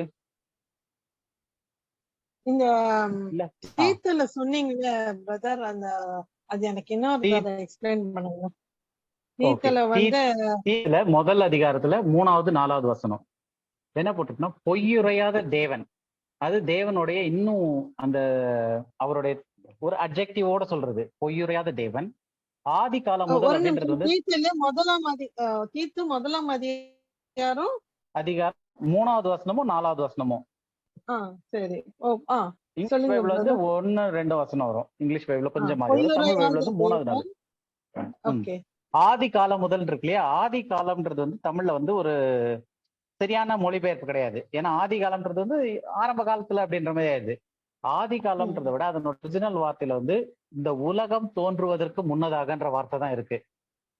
சோ பொய்யுரையாத தேவன் உலகம் தோன்றுவதற்கு முன்னதாக நித்திய ஜீவனை குறித்து, நித்திய ஜீவன்றது வந்து மரணம் இல்லாத ஒரு வாழ்க்கை தேவனோடு இருக்கிறது. சோ நித்திய ஜீவனை குறித்து வாக்குத்தத்தம் பண்ணியிருக்காரு. யாருக்கிட்ட வாக்குத்தத்தம் பண்ணுவார்? உலக தோற்றத்துக்கு முன்னாடி அவரே தான் வாக்குத்தத்தம் பண்ணியிருக்காரு. அவருக்கே வாக்குத்தத்தம் பண்ணி அதை குறித்த நம்பிக்கையை பற்றி தேவ பக்திக்கு ஏதுவான சந்ததியை அறிகிற அறிவும் விசுவாசமும் தேவனால் தெரிந்து கொள்ளப்பட்டவர்களுக்கு. அப்ப இந்த ஒரு காரியம் எது? நித்திய ஜீவனை குறித்து தேவன் வாக்குத்தத்தம் பண்ணார் இல்லையா உலக தோற்றத்துக்கு முன்னாடி, இந்த ஒரு நம்பிக்கை. சோ இப்ப நம்ம வந்து உலக தோற்றத்துக்கு முன்னாடி நம்மளை தெரிந்து கொண்டார்ன்றது வந்து நம்ம எப்படி தெரிஞ்சுக்கிட்டோம்? நமக்கு ஏதாவது உடம்புல ஏதாவது மாற்றம் வந்துச்சா? இல்ல. அப்ப நம்ம வேத வாஸ்துல நம்ம படிச்ச உடனே நமக்கு அந்த நம்பிக்கையை தேவன் தராரு. அப்ப நம்ம வந்து அதை விசுவாசிக்கிறோம். நம்பிக்கை, அந்த நம்பிக்கையை யாருக்கு கொடுத்திருக்காருன்னா அறிவும் விசுவாசமும் தேவனால் தெரிந்து கொள்ளப்பட்டவர்களுக்கு உண்டாகும்படிக்கு. அப்ப இது எல்லாருக்கும் உண்டாகும் கேட்டா கிடையாது. தேவனால் தெரிந்து கொள்ளப்பட்டவர்களுக்கு தான் உண்டாகும்னு வசனம் இங்க சொல்லுது 1:3 தீத்து 1:3. அப்ப தேவனால் தெரிந்து கொள்ளப்பட்டவர்கள். சோ தெரிந்து கொள்ளப்பட்டவர்கள்ன்றத பத்தி நம்ம படிக்கணும்னா அதான் சொன்னேன், எபேசியர் 1வது அதிகாரத்துல தெரிந்து கொள்ளப்பட்டவர்களை பத்தி வருது. அது வந்து நம்ம தனி டாபிக்காவே படிக்கலான்றதுனால தான் நான் இப்ப ஸ்கிப் பண்ணிட்டேன். யார் தெரிந்து கொள்ளப்பட்டவர்கள், எப்படி தெரிந்து கொள்ளப்பட்டவர்கள்னு சொல்லிட்டு. ஆக மொத்தம் இப்ப நம்ம எல்லாருமே வந்து கிறிஸ்துவினுடைய சரீரமாகிய சபையில இந்த நித்திய ஜீவனை குறித்து உலக தோற்றத்துக்கு முன்பாக நம்மளை தெரிந்து கொண்டார்னு விசுவாசிக்கிறோமே, நம்ம எல்லாருமே நம்மளா விசுவாசிக்கல, தேவன் அதை நமக்கு அறிவை கொடுத்திருக்கிறாரு. ஏன் அப்படின்னா தேவனால் தெரிந்து கொள்ளப்பட்டவர்களுக்கு உண்டாகும்படி அந்த அறிவு தேவனால் கொடுக்கப்பட்டிருக்கு. நான் ஒரு சின்ன கேள்வி கேட்கிறேன் பிரதர், மற்றவர்களுடைய பெனிஃபிட்டுக்காக வேண்டி. அவர் தெரிந்து கொண்டார் இல்லையா? அப்ப இது வசனம் ஆபிரகாமுக்கு பொருந்துமா? கேக்குறேன் இந்த வசனம். நீங்க சொல்லாதீங்க, மற்றவங்களுக்கு. ஏன்னா இன்னைக்கு வந்து புதுசா ஒருத்தர் ஜாயின் பண்ணிருக்காங்க. நான் திடீர்னு இப்பதான் கவனிச்சேன். ஜெசிந்தா ஸ்டீஃபன்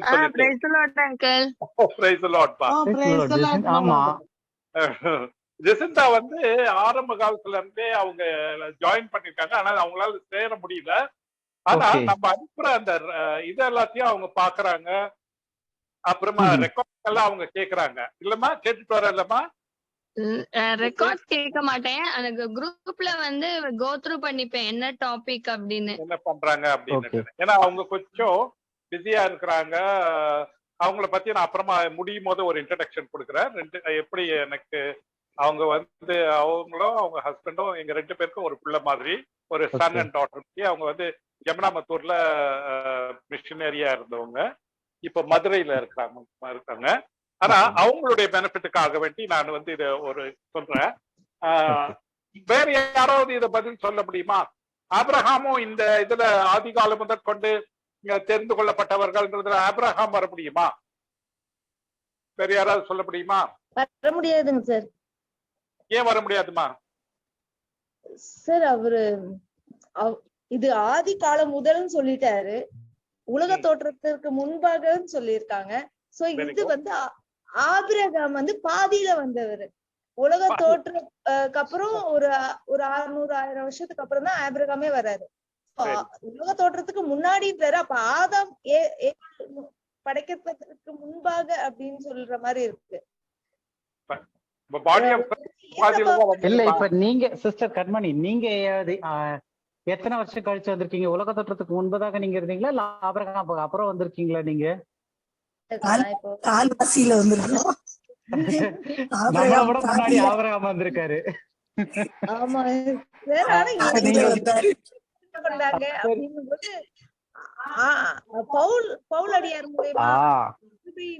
இது வேலிட் பாயிண்ட் நீங்க சொல்றீங்களே. இப்ப ஏற்ற காலங்களிலே நம்முடைய ரகராகிய தேவனுடைய கட்டளையின்படி எனக்கு ஒப்பிக்கப்பட்ட பிரசங்கத்தினாலே தமது வார்த்தையை வெளிப்படுத்தினார். அப்ப பவுலுக்கு அப்புறம் உள்ளவர்கள், அப்ப நீங்க வந்து பவுலுக்கு அப்புறம் ஆபிரகாம் தெரிந்து கொள்ளப்பட்டார்னா அவர் உலக தோற்றத்துக்கு முன்பாக இல்லையன்றது கிடையாது. ஏன்னா நம்ம கூட தான் உலக தோற்றத்துக்கு முன்பாக இல்லை. ஆனா ஆபிரகாம் வாழ்ந்த காலத்துல அவருக்கு பண்ண வாக்குத்தத்தம் தனி. ஆனா இந்த முக்கியமான இது வந்து யாருக்குமே வெளிப்படுத்தப்படலை. ஏன்னா அப்ப தேவை கிடையாது. யாருக்கு வெளிப்படுத்தப்பட்டுச்சுன்னா எப்ப வெளிப்படுத்தப்பட்டுச்சுன்னா ஏற்ற காலத்துல. எது ஏற்ற காலம்? பவுல் வாழ்ந்த காலத்துல. ஏற்ற மனிதன் யாரு? பவுல். அவருக்கு வெளிப்படுத்தப்பட்டுச்சு இந்த விஷயங்கள். அப்ப வெளிப்படுத்தப்பட்ட பிறகு அது இப்ப டைம் ஓகே, இதுக்கப்புறம் வர்றவங்க பாடி ஆஃப் கிரைஸ்ட்ல சேருவாங்க அப்படின்னு சொல்லிட்டு பவுலுக்கு இதை வெளிப்படுத்துறாரு. புரியுதா உங்களுக்கு வித்தியாசம்? இதே நேரத்துல இஸ்ரவேல மக்களை குறித்து கொள்ளும் பொழுது, இஸ்ரவேலும் ஆபிரகாமை குறித்து சொல்லும் பொழுது உலக தோற்றம் முதற்கொண்டு வருவான். வேதத்துல பாத்தீங்கன்னாக்கா உலகம் தோற்றம் முதற்கொண்டு பாடி ஆஃப் கிரைஸ்ட் கிறிஸ்துவின் சரீரமாகிய சபையை குறித்து சொல்லும் பொழுது உலகம் தோற்றத்திற்கு முன்பாக வரும். சரிங்களா?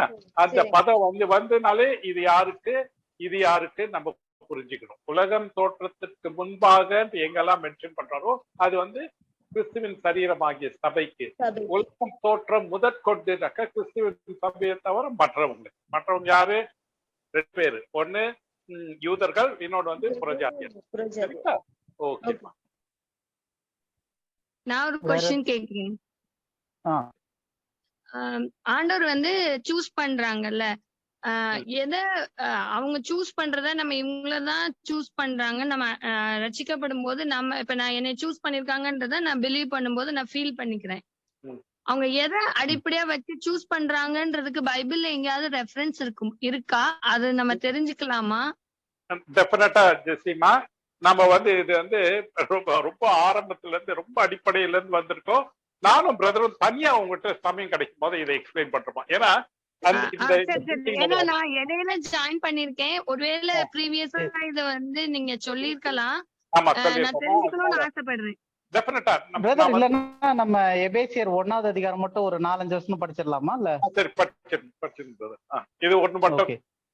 ஆமா, எபேசியர் 1வது அதிகாரம் 3வது வசனத்துல இருந்து அப்படியே படிக்கலாம் கொஞ்சம். ஜெசி படிமா. ஓகே, 3வது வசனத்துல இருந்தா? 3வது வசனத்துல இருந்து. நம்முடைய கர்த்தராகிய இயேசு கிறிஸ்துவின் பிதாவாகிய தேவனுக்கு ஸ்தோத்திரம். அவர் கிறிஸ்துவுக்குள் உன்னதங்களிலே ஆவிக்குரிய சகல ஆசீர்வாதத்தினாலும் நம்மை ஆசீர்வதித்திருக்கிறார்.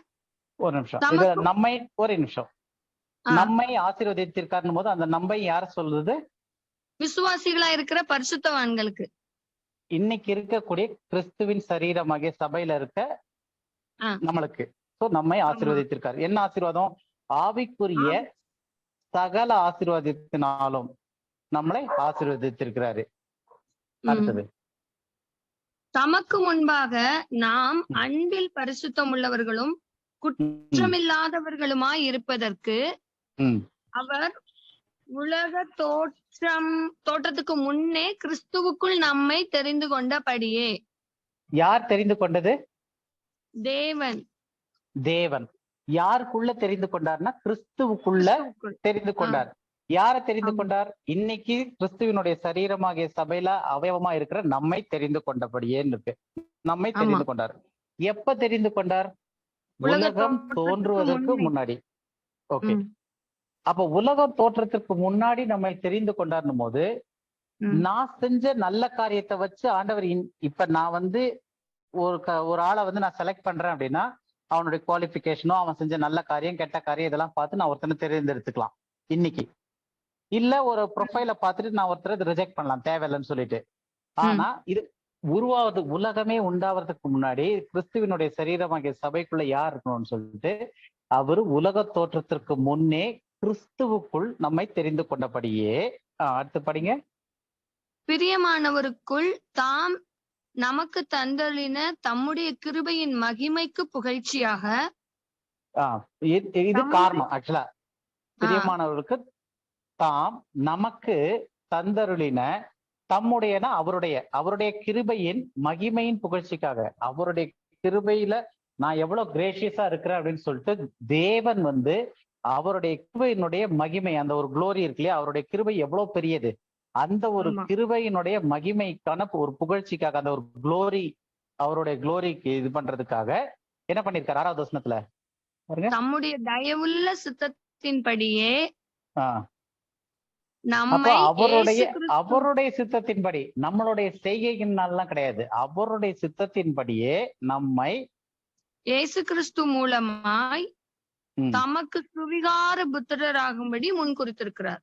இப்ப அதான் பார்த்தோம், நம்ம வந்து தேவனுடைய சுதந்திரர்னு பார்த்தோம் இல்லையா. சோ புத்திரரா ஆவறதற்கு எப்ப நம்மளை முன்குறித்தார்னா உலக தோற்றத்துக்கு முன்னாடி. எதுக்காக முன்குறித்தாரு? தம்முடைய கிருபையின் மகிமையின் புகழ்ச்சிக்காக. இப்படிப்பட்ட மனுஷனை நான் தெரிந்தெடுத்திருக்கிறேன், கொண்டு வந்திருக்கேன்னு சொல்லிட்டு அவருடைய மகிமையின் புகழ்ச்சிக்காக. என்ன அடிப்படையில? தம்முடைய தயவுள்ள சித்தத்தின்படி. சோ சித்தத்தின்படினா அவருடைய விருப்பத்தின்படி, என்னுடைய விருப்பத்தின்படி அல்ல. அடுத்தது 7வது வசனம். அவருடைய கிருபையின் ஐஸ்வர்யத்தின்படியே இவருடைய இரத்தத்தினாலே பாவ மன்னிப்பாகிய மீட்பு இவருக்குள் நமக்கு உண்டாயிருக்கிறது. சரி, இப்ப நமக்கு பாவ மன்னிப்பாகிய மீட்பு வந்து நம்ம வந்து நல்லவனா இருக்கிறனால வருதா, இல்ல நான் இயேசு கிறிஸ்துவ வாயினால் அறிக்கை செஞ்சதுல வருதா, இல்ல நான் வந்து ஐயோ பாவின் உணர்ந்தனால எனக்கு அந்த மன்னிப்பு வந்திருக்கா, இல்லைன்னா இந்த 7வது வசனம் என்ன சொல்லுது? ரத்தத்தினால. எப்படி அந்த ரத்தத்தினால வருது? ரத்தம் எப்படி வந்திருக்கு? அவருடைய கிருபையின் ஐஸ்வர்யத்தின்படியே. அப்ப நான் செஞ்சதோ, நான் கன்ஃபஸ் பண்ணதோ, நான் உணர்ந்ததோ, ஐயோ நான் பாவி ஆயிட்டேனேன்னு சொல்லி எனக்கு ஒரு கில்ட்டி கான்சியஸ் வந்தனால நான் ரட்சிக்கப்படல. அந்த ரட்சிப்பு எப்படி நடந்திருக்குன்னா அவருடைய கிருபையின் ஐஸ்வர்யத்தின்படியே இவருடைய ரத்தத்தினாலே. அப்ப ஐஸ்வர்யம், கிருபை வந்து அந்த அளவுக்கு இதுல வேல்யூவேஷன் கொடுக்குறாரு. ஏன்னா முன்னாடி வசனம் 5வது வசனத்துல பார்த்தோம், அவருடைய கிருபையின் மகிமையின் புகழ்ச்சிக்காக நம்மளை தெரிந்து கொண்டாரு, அவருடைய பிள்ளையாக்கி இருக்காரு. அப்படி பிள்ளையாக்கணும்னா அவரை மதியே நம்ம பரிசுத்தமா இருக்கணும். அதுக்காக வேண்டி அவர் என்ன பண்ணிருக்காரு? நமக்கு பாவ மன்னிப்பாகிய மீட்பை இயேசு கிறிஸ்துக்குள்ள கொடுத்தாரு, அவருடைய ரத்தத்தினால. எப்படி கொடுத்தாரு? அவருடைய கிருபையின் ஐஸ்வர்யத்தின்படியே. சோ அவருடைய கிருபையினுடைய ரிச்சஸ் எந்த அளவுக்குன்றத வச்சு அவரு கொடுத்திருக்கிறாரு. அடுத்த வசனம். அந்த கிருபையை அவர் சகல ஞானத்தோடும் புத்தியோடும் எங்களிடத்தில் பெருக பண்ணினார். அதாவது பவுல் சொல்றாரு, இப்ப அந்த அறிவு வந்துச்சு இல்லையா, அந்த எவ்வளவு கிருபையில இதை செய்தார்ன்றத அந்த புத்திய எங்களிடத்துல பெருக பண்ணிருக்காரு. அடுத்தது காலங்கள் நிறைவேறும் போது விளங்கும் நியமத்தின்படி. இது வந்து கொஞ்சம் டீப்பா போவோம், நம்ம இப்ப இத போக வேண்டாம். காலங்கள் நிறைவேறும் போதுன்னு போது இந்த ஃபுல்னஸ் ஆஃப் த டைம்ல என்ன நடக்கும் அப்படின்றதெல்லாம் சொல்லி அவரு சொல்றாரு. இப்ப 11வது வசனம் படிங்க. 11 இல்ல 10. தமக்குள்ளே தீர்மானித்திருந்த தம்முடைய தயவுள்ள சித்தத்தின் ரகசியத்தை எங்களுக்கு அறிவித்தார். இதுலயுமே வந்து ஆண்டவர் தமக்குள்ளே தீர்மானித்திருந்த தம்முடைய தயவுள்ள சித்தத்தின் ரகசியத்தை, இது வந்து இந்த 9வது வசனத்தோட சேருது. அந்த ரகசியம் என்னன்றது நம்ம திரும்ப ஃபியூச்சர்ல படிப்போம். 9, 10 சேர்ந்து வரக்கூடிய வசனம். அடுத்து 11. மேலும் கிறிஸ்துவின் மேல் முன்னே நம்பிக்கையா இருந்த நாங்கள் அவருடைய மகிமைக்கு புகழ்ச்சியா இருக்கும்படிக்கு. இப்ப ரீசன் 2வது வாட்டியும் சொல்றாரு. எதுக்காக ரீசனு? அவருடைய மகிமைக்கு புகழ்ச்சியா இருக்கும்படிக்கு என்ன பண்ணிருக்காரு 12வது வசனத்துல? தமது சித்தத்தின் ஆலோசனைக்கு தக்கதாக ஒரு நிமிஷம், யாருடைய ஆலோசனைக்கு தக்கதாக? தேவனுடைய சித்தத்தின் ஆலோசனைக்கு அவருடைய விருப்பத்தினால வரக்கூடிய ஆலோசனைக்கு தக்கதாக. அப்ப யாரும் வந்து சொல்லல, இல்ல நம்மளுடைய ஆலோசனை எல்லாம் கிடையாது. தமது சித்தம், அவருடைய விருப்பம், அந்த ஆலோசனைக்கு தக்கதாக என்ன பண்ணிருக்காரு? நம்மள சூஸ் பண்ணிருக்கிறார். எல்லாவற்றையும் நடப்பிக்கிற அவருடைய தீர்மானத்தின்படியே நாங்கள் குறிக்கப்பட்டு. நாங்கள் என்ன பண்ணப்பட்டிருக்கோம்? முன் குறிக்கப்பட்டிருக்கோம். எப்ப முன்குறிக்கப்பட்டதுன்னு நம்ம முன்னாடியே பார்த்தோம். உலக தோற்றத்துக்கு முன்பதாக பரிசுத்தல நம்மள முன்குறிச்சாரு. எதுக்காக குறிச்சாருன்னா அவருடைய மகிமையின் புகழ்ச்சிக்காக.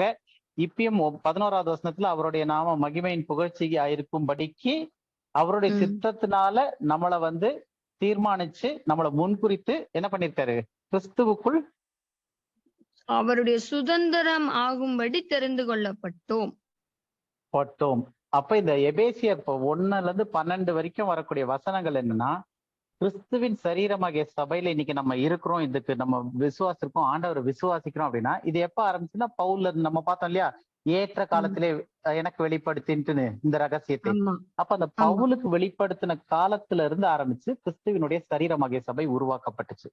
அந்த காரியத்துக்கு அவங்கள வந்து தேவன் அவருடைய மகிமையின் புகழ்ச்சிக்காக உலக தோற்றத்திற்கு முன்பதாகவே அவங்கள தன்னுடைய பிள்ளைகளா இருக்கும்படி முன்குறித்து அவங்களுடைய பாவத்தை கிறிஸ்துவினுடைய ரத்தத்தினால போக்கும்படியாக, அதுவும் எப்படி? அவருடைய கிருபையின் ஐஸ்வர்யத்தினால அதை செய்யும்படியாக இதெல்லாம் நியமிக்கப்பட்டிருக்கு. அப்போ இப்ப நான் வந்து இந்த கிறிஸ்துவினுடைய சரீரமாகிய சபையில இருக்கிறேன் அப்படின்னா இதுல என்னுடைய கிரெடிட் எதுவுமே கிடையாது.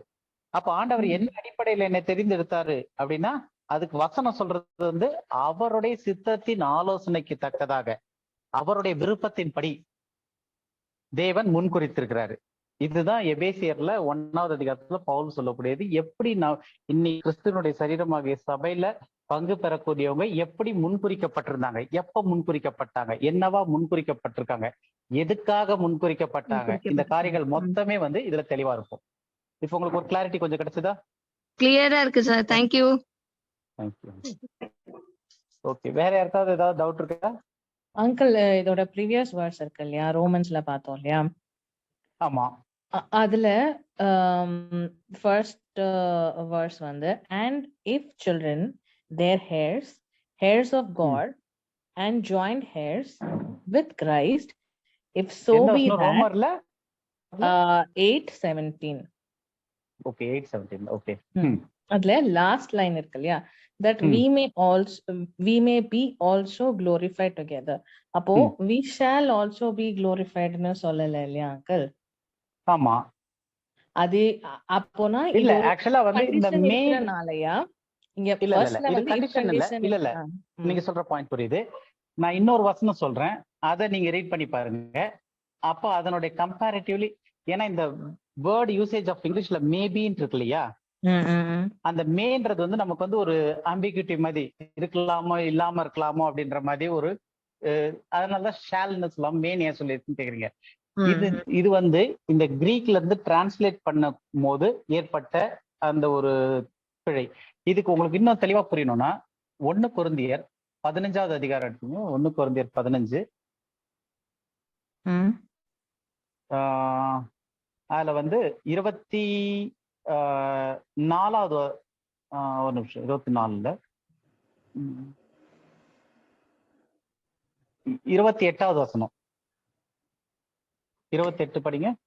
And when all things shall be substituted unto him, then shall the Son also himself be subject unto him that put all things under him, that God may be all in all. So இதுல வந்து தமிழ்ல யாராவது வாசிங்களா? 1 கொரிந்தியர் 15:28. சகலமும் அவருக்கு கீழ்ப்பட்டிருக்கும் போது தேவனே சகலத்திலும் சகலமாய் இருப்பதற்கு குமாரன் தாமும் தமக்கு சகலத்தையும் கீழ்ப்படுத்தினவருக்கு கீழ்ப்பட்டிருப்பார். ஓகே, கான்செப்ட் என்னன்னா நம்ம இப்ப பார்த்தோம் இல்லையா, அந்த 9வது 10வது வசனத்தை நம்ம பின்னாடி டீட்டெயிலா பார்ப்போம். இந்த ஃபுல்னஸ் ஆஃப் டைம், காலங்கள் நிறைவேறும் போது, சோ கடைசியில காலங்கள் நிறைவேறி முடியும் போது என்ன நடக்கும் அப்படின்றது தான் இந்த வசனத்துல சொல்லியிருக்கு. அப்ப அந்த வசனத்தின் அடிப்படையில காலங்கள் நிறைவேறும் போது எல்லாமே வந்து என்ன ஆகும்னா கிறிஸ்துவுக்கு கீழ்ப்படிந்திருக்கும். கிறிஸ்து தேவனுக்கு கீழ்ப்படிந்திருப்பார். தேவன் எல்லாவற்றிலும் எல்லாவுமா இருப்பார், சகலத்திலும் சகலவுமா இருப்பதற்கு அப்படின்னு போட்டிருக்கு. சோ இப்ப இது இங்கிலீஷ்ல பார்த்தோம் அப்படின்னா that God may be all in all இருக்கு. இப்ப is it ambiguity or God will be all in all? God will be all in all. God will be all in all. ஏன்னா இது வந்து இப்படிதான் நடக்க போகுது. கடைசி எனிமி ஆகிய மரணம்ன்றது அழிக்கப்படும். அதுக்கப்புறம் எல்லா ராஜ்யங்களும் அவருக்கு கீழ்ப்படுத்தப்படும். இயேசு கிறிஸ்து எல்லாவற்றுக்கும் மேலாக உயர்த்தப்படுவாரு. எல்லாவற்றையும் இயேசு கிறிஸ்து தனக்கு கீழ்ப்படுத்தி தன்னைத்தானே தேவனுக்கு ஒப்பு கொடுப்பார், ஒப்பு கொடுப்பாரு. அந்த சமய தேவன் எல்லாவற்றிலும் எல்லாவுமா இருப்பார் அப்படின்றது வந்து it's a final declaring statement. அப்ப நம்ம கிரீக்ல பார்க்கும்போது அந்த மேபின்ற வேர்டு கிடையாது, இட் இஸ் த ஃபேக்ட். ஆனா இங்கிலீஷ்ல அவங்க டிரான்ஸ்லேட் பண்ணும்போது it is a translation think that God may be all in all. அப்ப காட் மே பி ஆல்னும் போது it is not an ambiguity இல்ல சஸ்பிஷியஸ்ல தேவன் ஒருவேளை எல்லாற்றிலும் எல்லாமா இருப்பாரான்றது கிடையாது. It is a declared statement that ஃபைனலா God will be all in ஆல்ன்றது. இப்ப அந்த யூசேஜ் உங்களுக்கு புரிஞ்சிருச்சா? மேபின்றது புரியுது. சோ அப்ப அந்த ரோமன் 8ல வர்றது வந்து it is not because of ambiguity, அந்த மேபின்றது கிடையாது. Maybe glorified, that you will be glorified because you will be suffering with him, because you are the child of God and you are a heir, joint heir with Christ. Since you are joint heir with Christ, நீங்க கிறிஸ்துவோடு உடன் சுதந்திரவாளியா இருப்பதனால நீங்க கிறிஸ்துவுடனே கூட பாடுபடுவீங்க, கிறிஸ்துவுடனே கூட மரித்திருக்கிறீங்க. கிறிஸ்துவுடனே கூட மரித்ததுனால கிறிஸ்துவுடனே கூட உயிர்த்தும் இருக்கிறீங்க. கிறிஸ்துவுடனே உயிர்த்திருக்கிறனால நீங்க வந்து கிறிஸ்துவுடனே கூட குளோரிஃபை பண்ணப்படுவீங்க. பிலிப்பியர் 3வது அதிகாரத்துல எடுக்கலாம். பிலிப்பியர் 3 கடைசி வசனம் 31.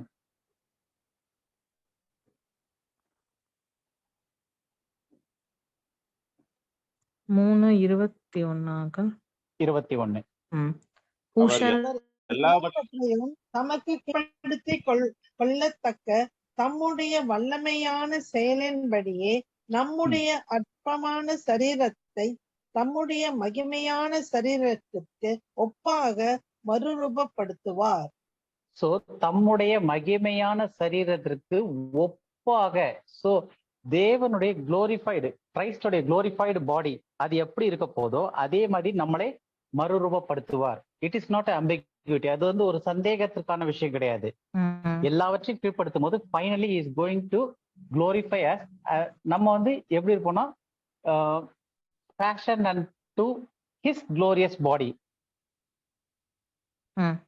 புரியுதா? அப்ப அந்த குளோரியஸ் பாடின்னும் போது அவரோட பாடுபட்டிருக்கிறோம், அவரோட மரித்திருக்கிறோம், அவரோட உயிர்த்தெழுந்திருக்கிறோம்.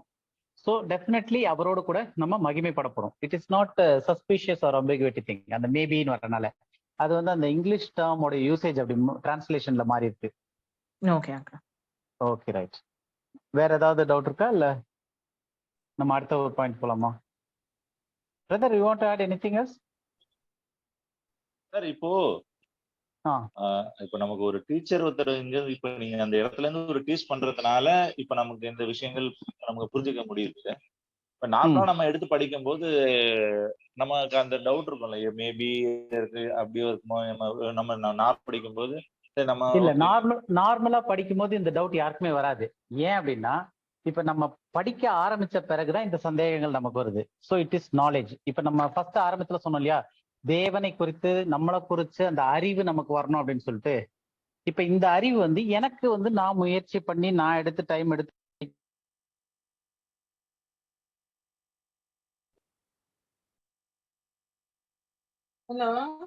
நீங்க அந்த காரியத்தெல்லாம் வச்சு படிக்கும் போது உங்களுக்கு அந்த காரியங்கள் வந்து சிலருக்கு வந்து சீக்கிரம் புரியும், சிலருக்கு லேட்டா புரியும். உங்களுக்கு புரியுதா? எல்லாருக்குமே எல்லாமே கரெக்டா புரியுன்றதுக்கு அவசியம் கிடையாது. ஆனா இப்ப இந்த பைபிள் ஸ்டடி வரனால இது வந்து எல்லாருக்குமே நம்ம புரிய வைக்கிறதுக்கான காரணம். இப்ப நிறைய பேருக்கு வந்து இதுல இன்ட்ரெஸ்ட் இருக்காது, நிறைய பேர் வரமாட்டாங்க, ஜாயின் பண்ண மாட்டாங்க. சோ நிறைய பேருக்கு இந்த ஆப்பர்ச்சுனிட்டி இருக்காது. ஸோ இதெல்லாமே வந்து நம்ம தேடல் இருக்கும் போது அதற்கான ஒரு விளைவு நமக்கு கட்டாயம் இருக்கும். இதுதான் வந்து நான் சொன்னது, இந்த உள்ளான மனுஷனை வந்து we are feeding with the knowledge. அந்த முதல் பார்த்தோம் இல்லையா கொலோசையர்ல, பூரண அறிவடையும்படிக்கு புதிதாக பிறந்த மனுஷனுக்கு வந்து நம்ம கொடுக்குறோம் விஷயத்த. ஸோ இந்த ஒரு அறிவு வரும்போது ஆட்டோமேட்டிக்கா நமக்கு வந்து who we are in Christ, கிறிஸ்துக்குள்ள நம்ம யாருன்றதே பாதி பேர் தெரியல. அதாவது நம்ம வந்து வெளியரங்கமா ஒரு நமக்கு வந்து எந்த ஒரு மாற்றமோ இல்ல மேஜிக் மாதிரியோ நடக்கிறது கிடையாது. ஏன்னா நமக்கு வந்து ஃபர்ஸ்ட் நமக்கு ஒரு அறிவு கிடைக்குது, அப்புறம் அந்த அறிவு கிடைச்ச பிறகு நம்ம விசுவாசிக்கிறோம், அதுக்கப்புறம் நம்ம எண்ணிக்கொள்கிறோம், ரெக்கன் கவுண்டிங் எண்ணிக்கொள்றோம், நம்ம தேவனோட கூட பிழைத்தும் இருக்கிறோம் சொல்லிட்டு. So it is all by faith. அது புரியுது சார். இல்ல இப்ப நம்ம இப்ப இந்த ரோமர் 8:17 இப்ப நார்மலா படிக்கிறவங்களுக்கு இப்ப நம்ம கிறிஸ்துவுடனே அவருடனே பாடுபட்டால் அப்படி ஆகும் அப்படின்னும் போது லிட்டரலா அவங்க படிக்கும்போது என்ன நினைப்பாங்க, பாடுபட்டால் தான் அப்படி ஆகும், நம்ம பாடுபடலன்னா நம்ம இழந்துருவோன்ற ஒரு கான்செப்ட் தான் அவங்க புரிஞ்சுப்பாங்க பொதுவா படிக்கிறாங்க. அததான் சொல்றேன். இப்ப எந்த ஒரு பைபிள் டிரான்ஸ்லேஷனுமே ஒரு பர்ஃபெக்டான டிரான்ஸ்லேஷன் கிடையாது. அப்ப நம்ம வந்து இப்ப நான் எடுத்து பாக்குறேன் அப்படின்னா எனக்கும் கிரீக்கோ ஹீப்ருவோ தெரியாது. இப்ப பிரதரும் வந்து இதெல்லாம் ஸ்டடி பண்றாருன்னா அவருக்கும் கிரீக் ஹீப்ரு தெரியாது. We put our effort. அந்த இதுல இன்னைக்கு டேட்ல வந்து இருக்கக்கூடிய டெக்னாலஜில வந்து நம்ம கம்ப்யூட்டர்லயோ இல்ல போன்லயோ உட்காந்தோம்னா ஒவ்வொரு வேர்டுக்கும் அதனுடைய ரூட் லாங்குவேஜ்ல என்ன இருக்கு, அதுக்கு என்னெல்லாம் செட் ஆஃப் மீனிங்ஸ் வருது, அது என்ன கிராமரோட சேர்ந்திருக்கு அப்படின்றது வருது. அப்ப அந்த பிரயாசத்திற்கான பலன் இது வந்து ரட்சிப்புக்கும் சால்வேஷன் அந்த இதுக்கும் சந்தமே கிடையாது. இது வந்து நம்ம ஆர்வத்துல நம்ம என்ன தெரிஞ்சிருக்கோம். அப்ப ஃபர்ஸ்ட் ஆஃப் ஆல் வந்து எல்லா டிரான்ஸ்லேஷன்லயுமே வந்து பிழை இருக்கும், டிரான்ஸ்லேஷன் எரர்ஸ். ஏன்னா ஒரு நம்ம ஒரு விஷயம் ஒரு மொழியில நினைக்கிறத இப்ப நம்ம இந்த வேதத்தை வந்து நம்ம படிக்கும் போது எப்படி படிக்கிறோம் அப்படின்னா 2000 வருஷத்துக்கு முன்னாடி யூத கலாச்சாரத்துல எழுதப்பட்ட ஒரு புத்தகத்தை, ரெண்டாவது அந்த யூத மக்களுக்கு கிரேக்க மொழியில எழுதப்பட்ட ஒரு புத்தகத்தை 2000 வருஷ கலாச்சார வித்தியாசத்துக்கு அப்புறமா ஒரு 300 வருஷத்துக்கு முன்னாடி எழுதப்பட்ட தமிழ்ல அதுல இருந்து எடுத்து இன்னைக்கு ஒரு 400 வருஷத்துக்கு முன்னாடி எழுத இங்கிலீஷ்ல இருந்து எடுத்து நம்ம இன்னைக்கு புரிஞ்சுக்க முயற்சி பண்றோம். அப்போ இதுல எவ்வளவு பெரிய கேப் இருக்கு. ஒரு 2000 வருஷத்துக்கு முன்னாடி வந்த ஒரு மொழியினுடைய ஒரு டிரான்ஸ்லேஷனை இப்ப ஒரு 400 வருஷம் 300 வருஷத்துக்கு முன்னாடி அவங்க மொழிபெயர்க்கும் போதே அவங்களுக்கு அதுல கொஞ்சம் இது வந்திருக்கலாம். அப்போ அந்த காலத்துல இருந்த ஆட்களுக்கு வந்து இவ்வளோ சோர்சஸ் கிடையாது, ரிசோர்ஸ் கிடையாது. அதனால அவங்களுக்கு வந்து அது ரொம்ப கஷ்டமாவும் புரியும் இல்லை. இப்ப நமக்கு சோர்ஸ் இருக்கு. ஒரு கம்ப்யூட்டர்ல உட்காந்தோம் அப்படின்னா ஒரு கிரீக் பைபிள், ஹீப்ரு பைபிள், அதனுடைய லாங்குவேஜ் டிரான்ஸ்லேஷன் எல்லாமே அந்த வார்த்தைக்கான ஆரிஜின் மீனிங்ல இருந்து எப்படி வருதுன்றது எல்லாமே வருது. அதனால நம்ம பாக்கியப்பட்டவங்க சொல்ல போனா. ஏன்னா இதை இன்னும் இந்த அளவுக்கு டீப்பா படிச்சு புரிஞ்சுக்க முடியுது. ஆனா இது எல்லாமே வந்து தேவனுடைய சித்தத்துலதான் நடந்துகிட்டு இருக்கு. உங்களுக்கு புரியுதா? இது வந்து ரட்சிப்புக்கோ இல்ல இந்த இதுக்கோ சம்பந்தமே கிடையாது. இது வந்து இன்னைக்கு நமக்கு இருக்கிற டெக்னாலஜிக்கு நம்ம படிச்சு தேவனை பத்தி இன்னும் அதிகமா தெரிஞ்சிருக்கோம். ஏன்னா 2000 வருஷத்துக்கு முன்னாடி எழுதும் போது அவங்களுக்கு பிரச்சனை கிடையாது.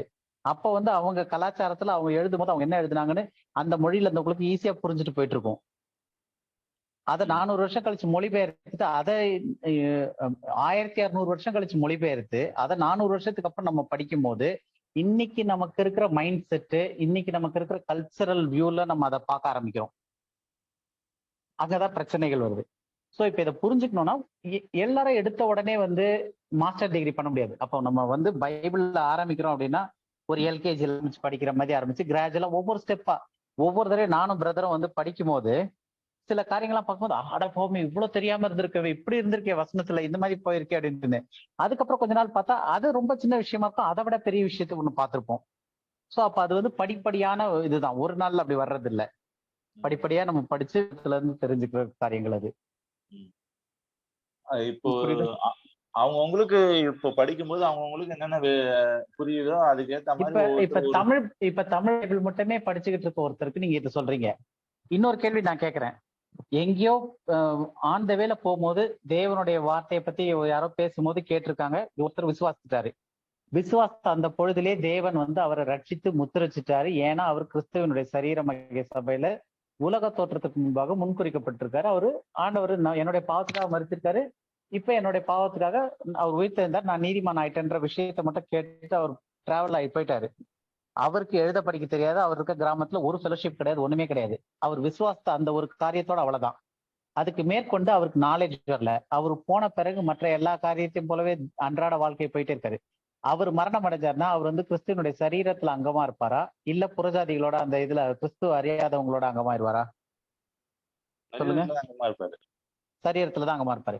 அப்ப விஷயம் என்னன்னா, அவர் வந்து ஆண்டவரை ஏற்றுக்கொண்டது, அந்த ஒரு தெரிதல், அந்த ஒரு கிறிஸ்தியாக மறிச்சிருக்கிறாரு, நான் பாவி, எனக்காக அவர் மறிச்சாரு, நான் அவர் உயிர்த்தெழுந்ததுனால நான் நீதிமானாக்கப்பட்டேன்ற அந்த ஒரே ஒரு சத்தியத்தை அவர் தெரிஞ்சு அதை விசுவாசிச்சாரு. அதை விசுவாசித்த பிறகு மீதி மொத்தமே வந்து எக்ஸ்ட்ரா ஃபிட்டிங் தான், ஆண்டவரை பத்தி தெரிஞ்சுக்கிறதுக்கு தெரியாதுக்கு. இப்ப அவருக்கு வந்து அந்த வாய்ப்பு கொடுக்கப்படவே இல்லை, அவருக்கு அந்த வாய்ப்பே கிடையாது. அவருக்கு வந்து அவருடைய மொழியவே எழுத படிக்க தெரியாது, வேதமே அவர் மொழியில கிடையாது. அப்ப வந்து இந்த அம்பிகுட்டியா இல்ல இதுவான்றது அவருக்கு ஒரு இஷ்யூவே கிடையாது.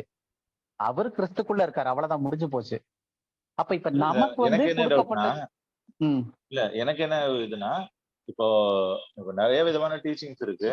அவங்க படிக்கும்போது அவங்க என்ன கண்ணோட்டத்துல பாக்குறாங்களோ, இப்ப நம்ம அந்த ஒரு வேர்ட் இருக்குல்ல, நம்ம இஸ் கிவன் அன்டு யூ, இப்ப அந்த ஒரு கான்செப்ட்ல வந்து நம்ம அவங்களுக்கு அவங்க புரிஞ்சுக்கிட்டு இதுல பாக்குறாங்க. ஸோ இங்க வந்து நம்ம வந்து இதை நம்ம புரிஞ்சுக்கிட்டதுனால இப்ப இந்த டீச்சிங் அவங்க சொல்லும் போது அவங்களுக்கு அது புரியல, அவங்க அது புரிஞ்சு படிக்கலன்றது நமக்கு தெரியுது. சோ அங்க வந்து நமக்கு வந்து ஒருத்தர் ஒரு தவறா ஒருத்தர் சொல்லும் போது அவரு தனிப்பட்ட முறையில குறை சொல்றதுக்கு அங்க ஒண்ணும் இல்ல.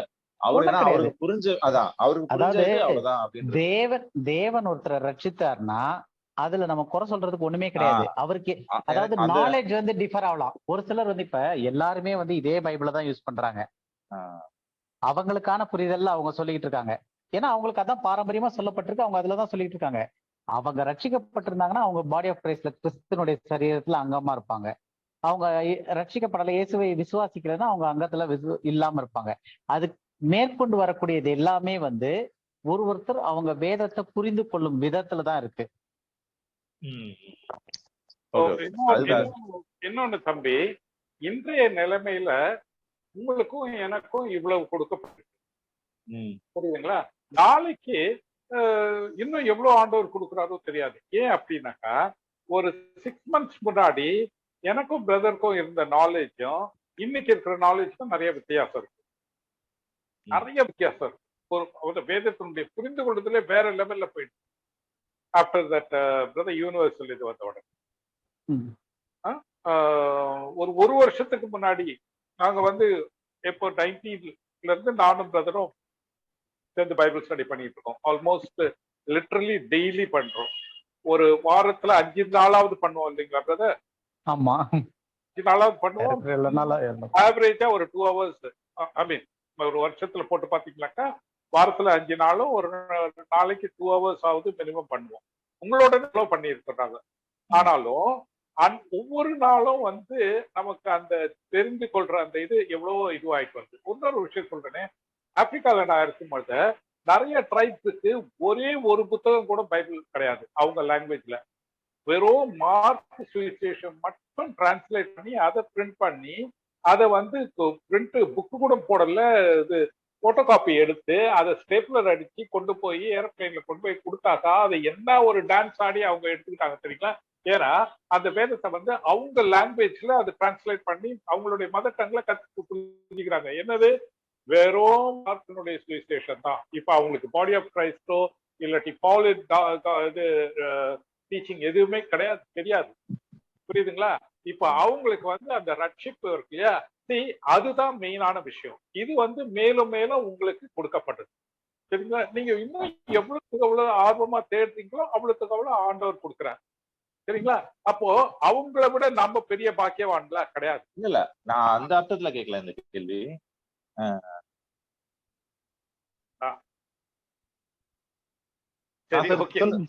சொல்லுங்க, நான் அப்புறம் சொல்றேன்.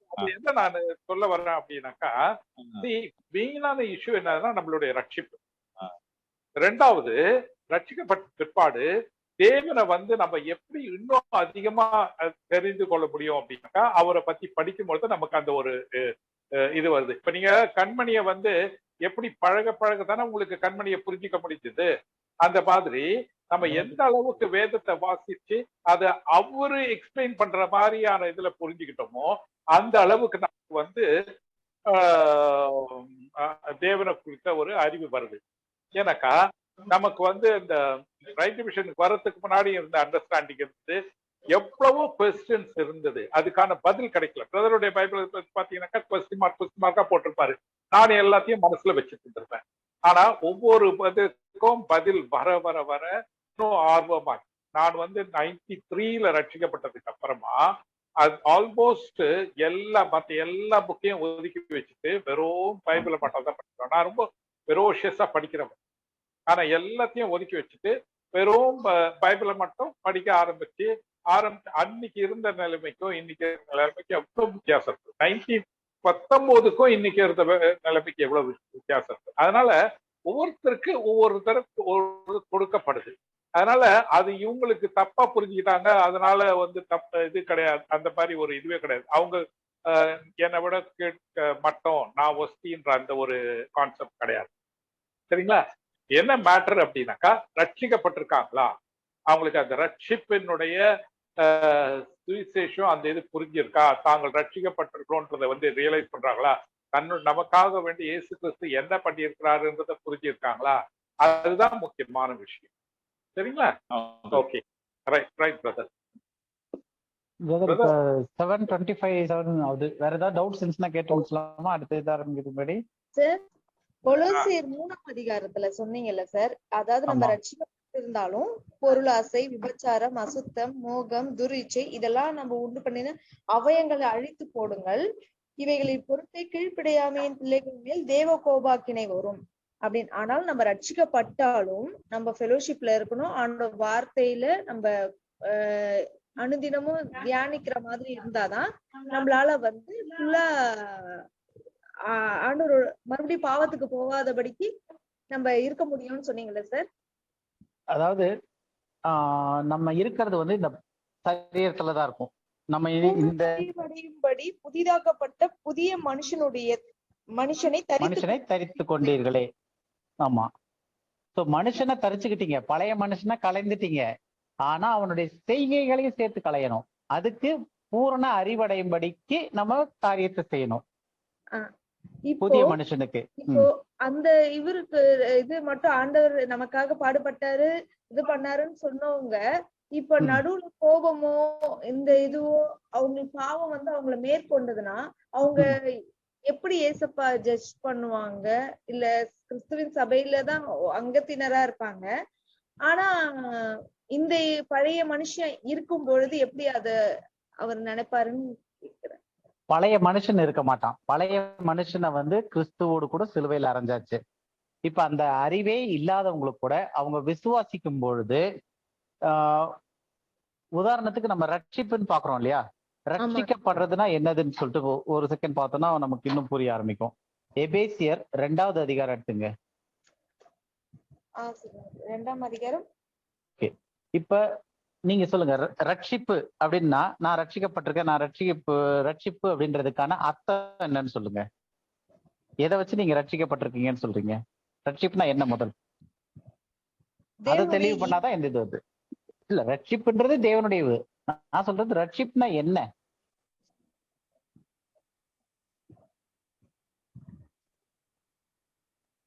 யாராவது ஒருத்தர் சொல்ல முடியுமா இதுல? இந்த பாவம் மன்னிக்கப்பட்டிருக்குன்ற ஒரு நிச்சயம் எனக்குள்ள ஃபீல் அது இருந்துன்னா ரட்சிக்கப்பட்டிருக்கேன். மரித்தாரு, நமக்காக உயிர் தெழுந்தாரு. சரி, அத நம்ம விசுவாசிக்கிறோம் சார். விசுவாசத்துக்கு ரட்சிக்கப்பட்டீர்கள். ஓகே, இப்ப வந்து எபேசியர் 2வது அதிகாரத்துல 8வது வசனம் 9வது வசனம் ஃபர்ஸ்ட் படிப்போம். கிருபையினாலே விசுவாசத்தை கொண்டு ரட்சிக்கப்பட்டீர்கள், இது உங்களால் உண்டானதல்ல, இது தேவனுடைய ஈவு. சரி, இதுல 2 விஷயம் இருக்கு ரட்சிக்கப்படுறதுக்கு. என்னெல்லாம் இருக்கு? கிருபையினாலே இருங்க, ஃபர்ஸ்ட் கிருபை, 2வது விசுவாசம்.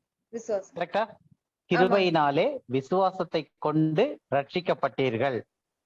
இதில் கிருபையானது தேவனுடையதும் விசுவாசமானது உங்களுடையதும் அப்படின்னு இருக்கா? இல்லைங்க சார். அப்ப என்ன போட்டிருக்கு? கிருபையினாலே விசுவாசத்தை கொண்டு. கிருபையினாலே விசுவாசத்தை கொண்டு ரட்சிக்கப்பட்டீர்கள், இது உங்களால் உண்டானது அல்ல, அப்படின்னும் போது எதெல்லாம் கிருபையும் நம்முடையது கிடையாது, விசுவாசமும் நம்முடையது கிடையாது. இத பத்தி இன்னைக்கு இன்னும் அடுத்த 2வது பாயிண்ட்ல அடுத்த பாயிண்டே இதுதான். ஸோ டைம் இல்லாத இந்த விசுவாசத்தை பற்றின்றத வந்து அடுத்த வாரம் பார்ப்போம். இப்ப இது வரைக்கும் பார்த்துடலாம். ஸோ கிருபையினாலே விசுவாசத்தை கொண்டு, இந்த கிருபையும் நம்முடையது கிடையாது, விசுவாசம் நம்முடைய கிடையாது, இது உங்களால் உண்டானது அல்ல அப்படின்னு வசனம் சொல்லுது. இது என்னது? தேவனுடைய ஈவு.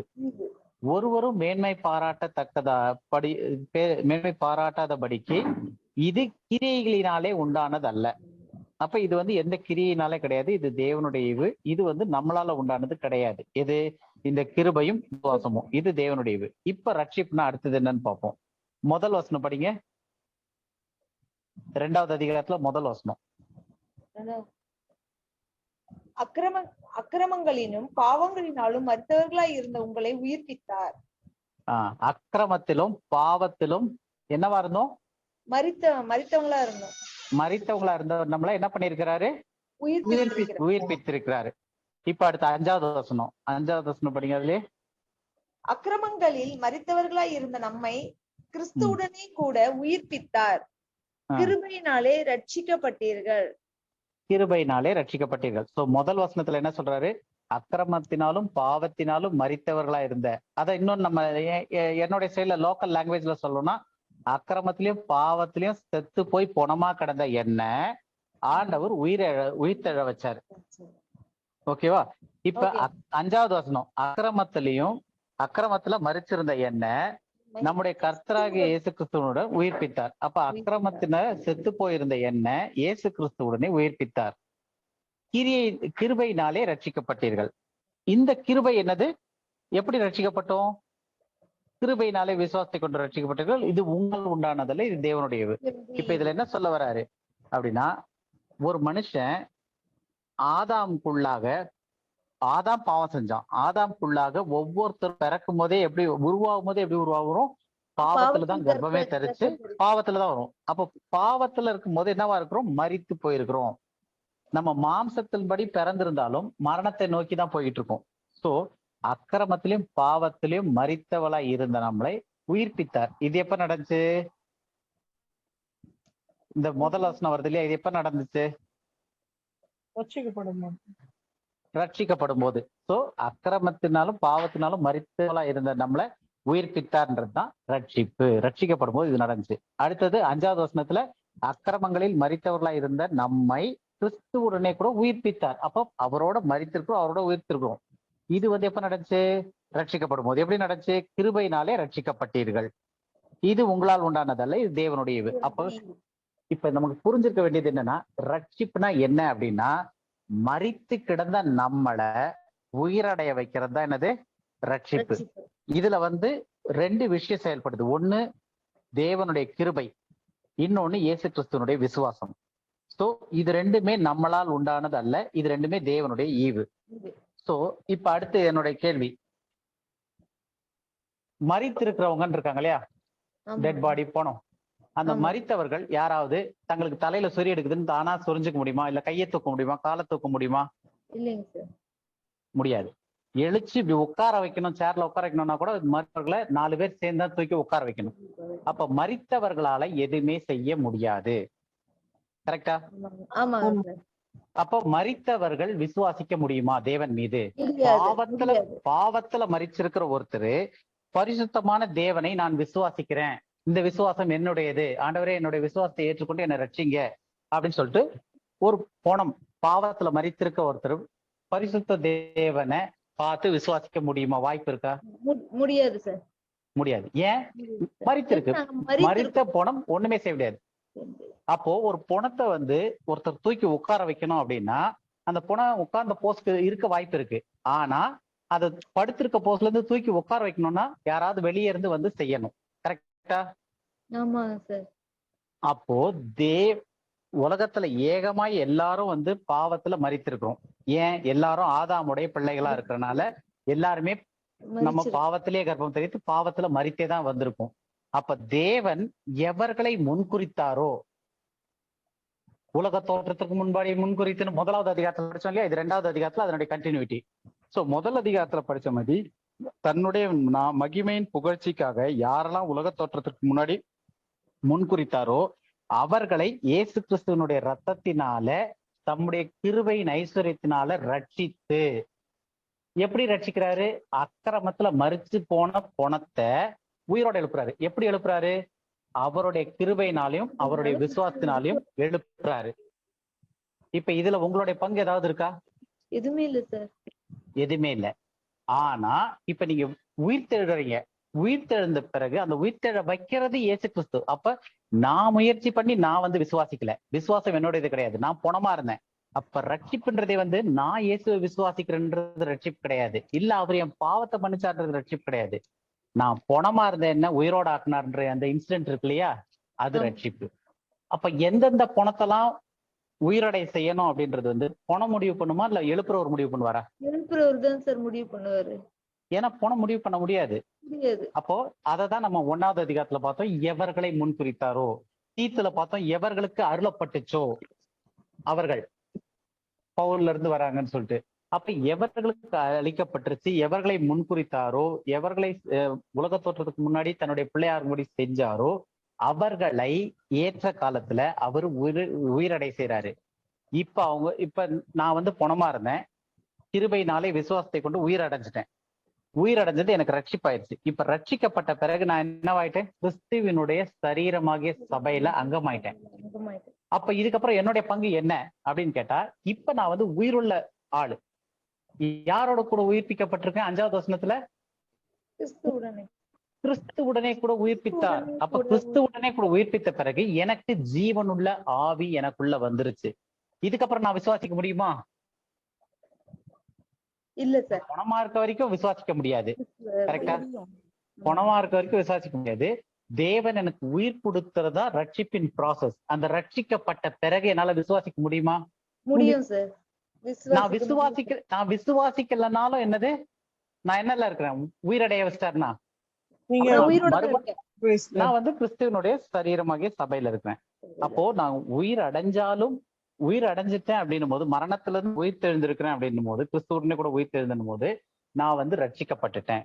அப்ப நான் மறுபடியும் விசுவாசிக்கிறேன் அப்படின்றது என்னுடைய அறிவு வளர வளர பழைய மனுஷனை களைந்து போட்டு அந்த செத்து போன மனுஷனுடைய கிரியைகளை இது பண்ணி வர்றது. இன்னொரு வசனம் படிப்போம். ரோமர்ல 4வது அதிகாரத்துல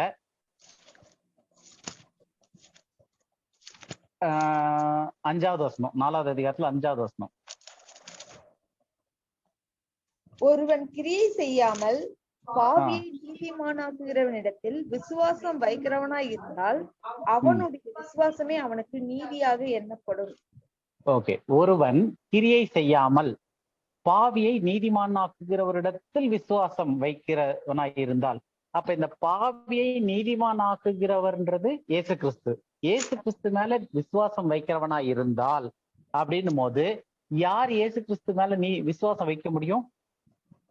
செத்து போன வைக்க முடியாது. யார் உயிரடைய வச்சாரோ, தேவன் யாரை இயேசு கிறிஸ்துவின் மூலமாக உயிரடைய வச்சாரோ, கிறிஸ்துவுடனே கூட யார் மரித்தவர்கள்ல இருந்து உயிர் தெழுந்தாங்களோ, உயிர் தெழுந்தாங்கன்னா உயிர் தெழுதல் இல்ல, இது இந்த பாடி ஆஃப் கிரைஸ்ட் சொல்றது. நம்மளுடைய பாவத்துல மரிச்சிருந்த நம்மள கிறிஸ்துவுடனே கூட உயிர்ப்பித்தார். அதாவது அந்த ரட்சிப்பின் ப்ராசஸ் தேவன் செய்தார் இல்லையா? நம்மளுடைய விசுவாசமும் நம்மளுடைய கிரியையோ இல்லாமல் அவருடைய கிருபை, அவருடைய விசுவாசத்தினால யாரை உயிரடைய செய்தாரோ அவர்கள் பாவியை நீதிமானாக்குகிற இடத்தில் மேல் விசுவாசம் வைக்கிறதுனாலே அவருடைய விசுவாசமே அவனுக்கு நீதியாக எண்ணப்படும். அப்ப அவன் அதுக்கப்புறமா பெரிய கிரியைன்னு இல்லை, அவனுடைய விசுவாசமே அவனுக்கு நீதியா எண்ணப்படுது. இந்த விசுவாசம் இருக்கு இல்லையா, பாவியை நீதிமானாக்குகிறவர் மேல் உள்ள விசுவாசம் வைக்கிறதுனால என்று, இந்த விசுவாசம் நம்மளுடைய விசுவாசம். இந்த விசுவாசத்தை யார் வைக்க முடியும்னா, கிறிஸ்துவனுடைய சரீரமாகிய சபையில யாரெல்லாம் உயிர்ப்பிக்கப்பட்டிருக்கிறாங்களோ அவங்களுக்கு இதை வைக்க முடியும். இப்ப இந்த விசுவாசம் வரணும் அப்படின்னாலே இதுக்கு தேவனுடைய அறிவு வேணும் நமக்கு. அப்போ இந்த நீங்க கேட்டீங்க இல்லையா, போற வழியில ஒருத்தர் ரட்சிக்கப்பட்டாரு, அவருக்கு ஒரு இதுவுமே இல்லைன்னா, அப்ப அவருடைய காரியத்துல தேவன் அவரை உயிர்ப்பிச்சுட்டாரு, அவரு ரட்சிக்கப்பட்டு முடிச்சிட்டாரு, முத்திரிக்கப்பட்டுட்டாரு. ஆனா மறுபடியும் விசுவாசிக்கிறதுக்கோ இல்ல இந்த கிரியையில இருந்து இது பண்றதுக்கோ எல்லாத்துக்குமே அவருக்கான அறிவோ வாய்ப்போ இல்லை. தேவன் பரலோகத்துக்கு போகும்போது நம்ம என்னென்ன கிரியை செஞ்சோம்னு லிஸ்ட் போட்டு கூட்டு போறது இல்ல, தேவன் என்ன செஞ்சார்ன்ற லிஸ்ட் போட்டு தான் கூட்டு போறாரு. இப்ப இதுல வந்து நிறைய கன்ஃபியூஷன் இருக்கலாம். ஏன்னா இது வந்து ஒரு டீப் சப்ஜெக்ட். நம்ம இன்னும் நாள் கழிச்சு சொல்ல வேண்டியது இந்த காரியம். இப்ப நீங்க டவுட் கேட்டனால சொல்லியாச்சு. ஆனா இதுலயே மற்ற காரியங்கள் இருக்கு. அப்ப மீதி பேருக்கெல்லாம் என்ன அப்படின்றதெல்லாம். சோ அதை நம்ம பின்னாடி கொஞ்ச நாள் கழிச்சு நம்ம அதெல்லாம் பார்ப்போம். ஆனா இன்னைக்கு டேட்டுக்கு நமக்கு புரிஞ்சுக்க வேண்டியது வந்து, மரித்தவர்களா இருந்த நம்மளை தேவன் உயிர்ப்பித்தார். நம்ம வந்து பாவத்திலையும் இதுலயும் மரித்திருந்தோம். மரித்தவர்களால விசுவாசிக்க முடியாது, பரிசுத்தமுள்ள தேவன் மீது விசுவாசம் வைக்க முடியாது. அப்போ மரித்த புணமா இருந்த நம்மளை தேவன் முன்குறித்ததுனால இயேசு கிறிஸ்து ஈவாய் நம்மளை உயிர்ப்பித்தார். சோ மரணத்துல இருந்து நம்ம உயிர்ப்பித்ததுதான் ரட்சிப்பு. அதுக்கப்புறம் அவங்க அறிவுக்கு ஏற்ற மாதிரி அவங்க ஒவ்வொரு இதுல விசுவாசிக்கிறாங்க, ஒவ்வொரு கிரியையா செய்யறாங்க. இதெல்லாம் வந்து அதுக்கு மேல வரக்கூடிய அறிவின் நிமித்தமா வரக்கூடியது. வேற ஏதாவது சந்தேகம் இருக்கா யாருக்காவது? பிரதர் நீங்க ஏதாவது ஆட் பண்ணுமா பிரதர்? வேற ஏதாவது யாருக்காவது சந்தேகம் இருக்கா? இல்லைன்னா ஜெர்மன் முடிச்சிடலாமா? டைம் 7:30 ஆயிடுச்சு. நான் புதுசா அடுத்த டாபிக் ஆரம்பிக்க வேண்டாம். வேற ஏதாவது டவுட் இருந்துச்சுன்னா கேளுங்க. கண்மணிக்கு வந்து கேட்ட சந்தேகம் என்னன்னாக்கா, இது இந்த பாவம் எல்லாம் பண்றோம், இப்ப நான் ரட்சிக்கப்பட்டுட்டேன், நான் இந்த பாவம் எல்லாம் பண்ணாக்கா ஆண்டவர் என்ன வந்து எப்படி பாப்பாரு அப்படின்ட்டு, அதான் உங்களுடைய மெயின் சந்தேகம். என்ன மன்னிப்பாரா அப்படின்றது இல்லையா கண்மணி? கண்மணி அதானமா? இல்லைங்க சார், எனக்கு என்னன்னா சார் சொன்னாங்க இந்த மாதிரி ரட்சிக்கப்பட்டுட்டாங்க, ஆனா அவருக்கு அதுக்கு அடுத்த ஸ்டெப் அவர் போல. ஆனா அவர் கிறிஸ்டியன் சபையில அவர் அங்கத்தினரா இருந்து ஆண்டவர் நித்திய ஜீவனுக்கு கொண்டு போறா அப்படின்ற ஒரு இது சொன்னாரு. ரட்சிக்கப்பட்டாலே நித்திய ஜீவன் தான்.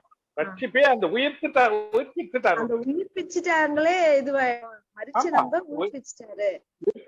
இது அடுத்த ஸ்டேஜ் வந்து அறிஞ்சு கொண்டு பூரண அறிவு அது வந்து பூர்ண அறிவடைகிறது வந்து லைஃப் லாங் ப்ராசஸ். ஏன்னா நம்ம இருக்கிறது வந்து மாம்ச சரீரத்துலதான் இருக்கிறோம். இன்னைக்கு ஒரு காரியத்துக்கு நம்ம செய்யறோம்னு வந்து மாம்சமும், அதான் ரோமர்ல 7வது அதிகாரத்துல பவுல் சொல்லுவாரு, மாம்சம் ஆவிக்கு விரோதமும் ஆவி மாம்சம் விரோதமும் கிரியை செய்து நான் என்ன செய்யணும்னு நினைக்கிறேன் அதை என்னால செய்ய முடியல, நான் என்ன செய்யக்கூடாதுன்னு நினைக்கிறேனோ அதை செய்யறேன். ஸோ இந்த போராட்டங்கள் எல்லாமே வந்து கிறிஸ்தவ வாழ்க்கையில இந்த போராட்டங்கள் வருவதற்கான காரணமே என்ன அப்படின்னா, நமக்குள்ள ஒரு ஆவியும் இருக்கு, ஒரு மாம்சமும் இருக்கு. மாம்சம் ஒரு பக்கம் இருக்குது, ஆவி ஒரு பக்கம் இருக்குது. அதான் பழைய மனுஷனுடைய கிரியைகளும் செய்கைகளும், புதிய மனுஷனுக்கான அறிவுக்குனால வரக்கூடிய செய்கைகளும். இது வந்து ஒருத்தர் மரிக்கிற வரைக்கும் போராட்டத்துல இருக்கும். ஏன் அப்படின்னா மரணத்துலதான் நம்ம இந்த சரீரத்தை வந்து மண்ணுக்கு திரும்ப அனுப்ப போறோம். அப்ப அது வரைக்கும் இந்த பாவ சரீரம் வந்து நம்மளோட தான் இருக்குது. ஏன்னா நம்ம ரட்சிக்கப்படும் போது ஆண்டவர் நம்மளை உயிர்ப்பிக்கும் போது ஆவி உயிர்ப்பிக்கப்படுது, நம்ம தேவனுக்குள்ள முத்திரிக்கப்படுறோம். ஆனா இந்த மண்ல இருந்து எடுக்கப்பட்ட சரீரம், ஆதாம் மூலமாக வந்த இந்த மாம்சத்திற்கான சரீரம் வந்து இன்னும் உயிரோட தான் இருக்கு. அதனால இது வந்து பாவத்திற்குள்ள இழுத்துக்கிட்டே தான் இருக்கும் சரீரம். இது மரணம் வரைக்கும் அப்படிதான். இந்த ஒரு போராட்டத்தோடயே கிறிஸ்தவ வாழ்க்கையில ஒருத்தர் வேதத்தை படிக்க படிக்க அவங்களுக்கு இந்த இது வந்து கொஞ்சம் கொஞ்சமா அதுல இருந்து மேற்கொண்டு வர்றதுக்கு இருக்கும். இது லைஃப் லாங் ப்ராசஸ். இது வந்து ஒரு நாள்ல வந்துட்டு எனக்கு பூர்ண அறிவாச்சு நான் தேறினவன் ஆயிட்டேன் அப்படின்றதுக்கு இல்ல. அப்படிப்பட்ட பவுலே வந்து எனக்கு போராட்டம் இருக்குன்னு தான் சொல்றாரு.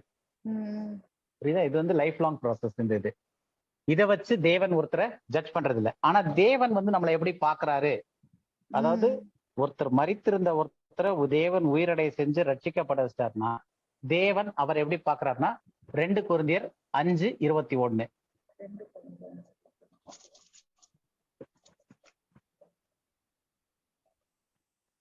2 கொரிந்தியர் 5:21. நாம் அவருக்குள் தேவனுடைய நீதி ஆகும்படி, அவருக்குள்ளும் போது கிறிஸ்துவுக்குள். சோ நம்ம தேவனுக்குள்ளதான் நம்மளை உயிர்ப்பிக்கிறாரு, கிறிஸ்துக்குள்ள நம்மளை உயிர்ப்பிச்சிருக்காரு. நம்ம கிறிஸ்துவுடனே கூட எழுந்திருக்கிறோம். அதனால நாம் கிறிஸ்துவுக்குள் என்னவா இருக்கிறோம்?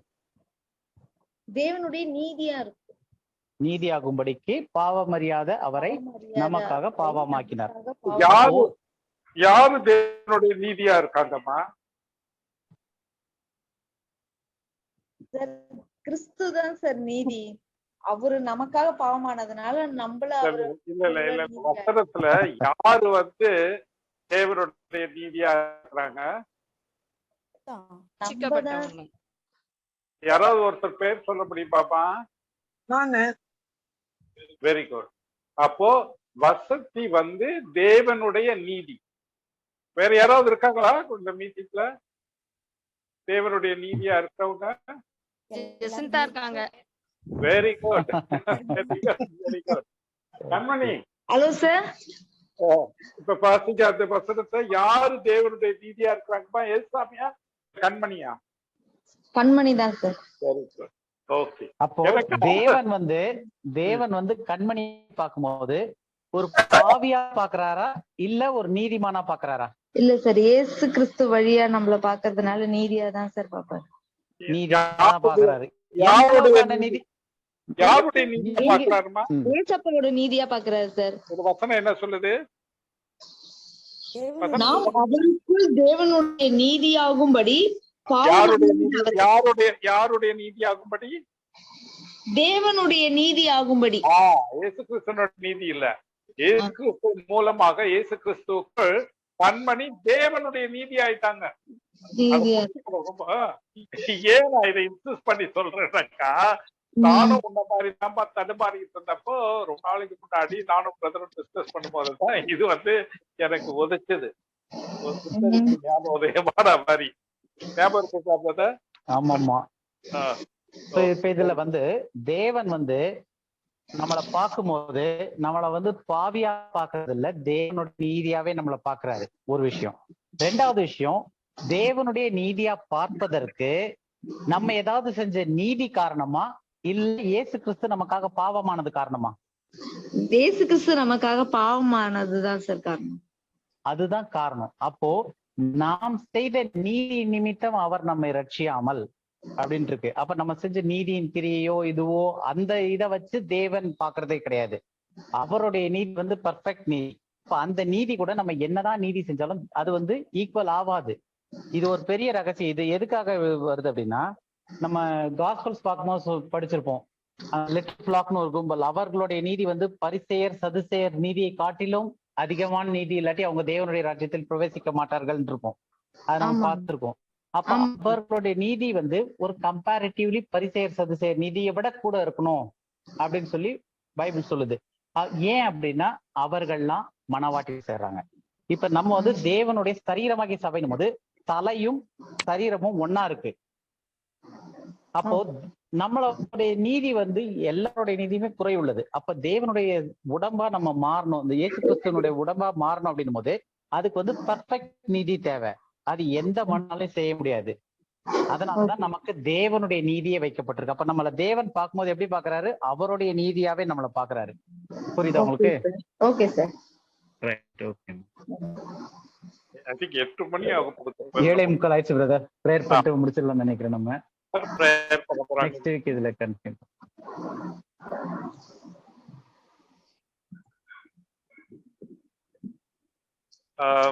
ஜெசிந்தா, ப்ரே பண்றீங்களா? பண்றேன் அங்கிள். பண்ணுங்க. பரிசுத்த பிதாவே, இந்த அருமையான ஆண்டவரே, இந்த மன மகிழ்ச்சி நல்ல இந்த சாயந்திர வேளையில உம்முடைய பிள்ளைகளாய் நாங்கள் கூடி உம்முடைய வார்த்தையை ஆண்டவரே புரிந்து கொள்ள நீர் எங்களுக்கு தந்த இந்த கிருபைக்காக நன்றி செலுத்துகிறோம். இந்த கூடுகையில நாங்க செலவிட்ட இந்த நேரங்கள் எங்களுடைய ஆவிக்குரிய ஆண்டவரே வாழ்க்கைக்கு ஆண்டவரே அது ஆசீர்வாதமாக இருந்ததுக்காக நன்றி செலுத்துகிறோம்.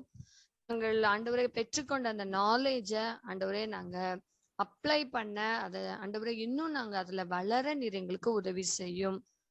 ஆண்டவரே, இதை பகிர்ந்து கொடுக்கிற கர்த்தருடைய பிள்ளைகளை கர்த்தர் இன்னும் ஆண்டவரே நீர் பலப்படுத்தி ஆண்டவரே நீர் நடத்தும்படியாக நாங்க ஜெபிக்கிறோம்.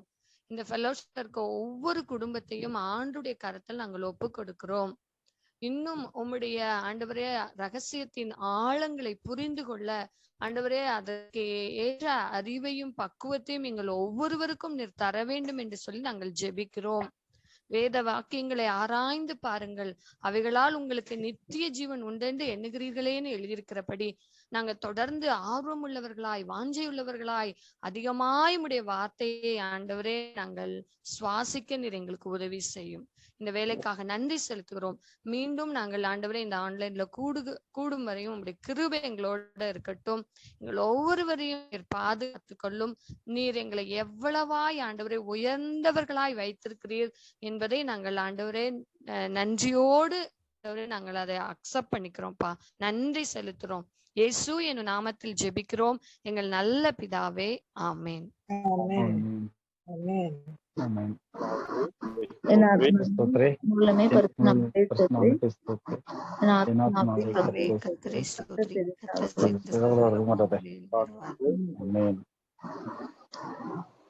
ஸ்தோத்திரம்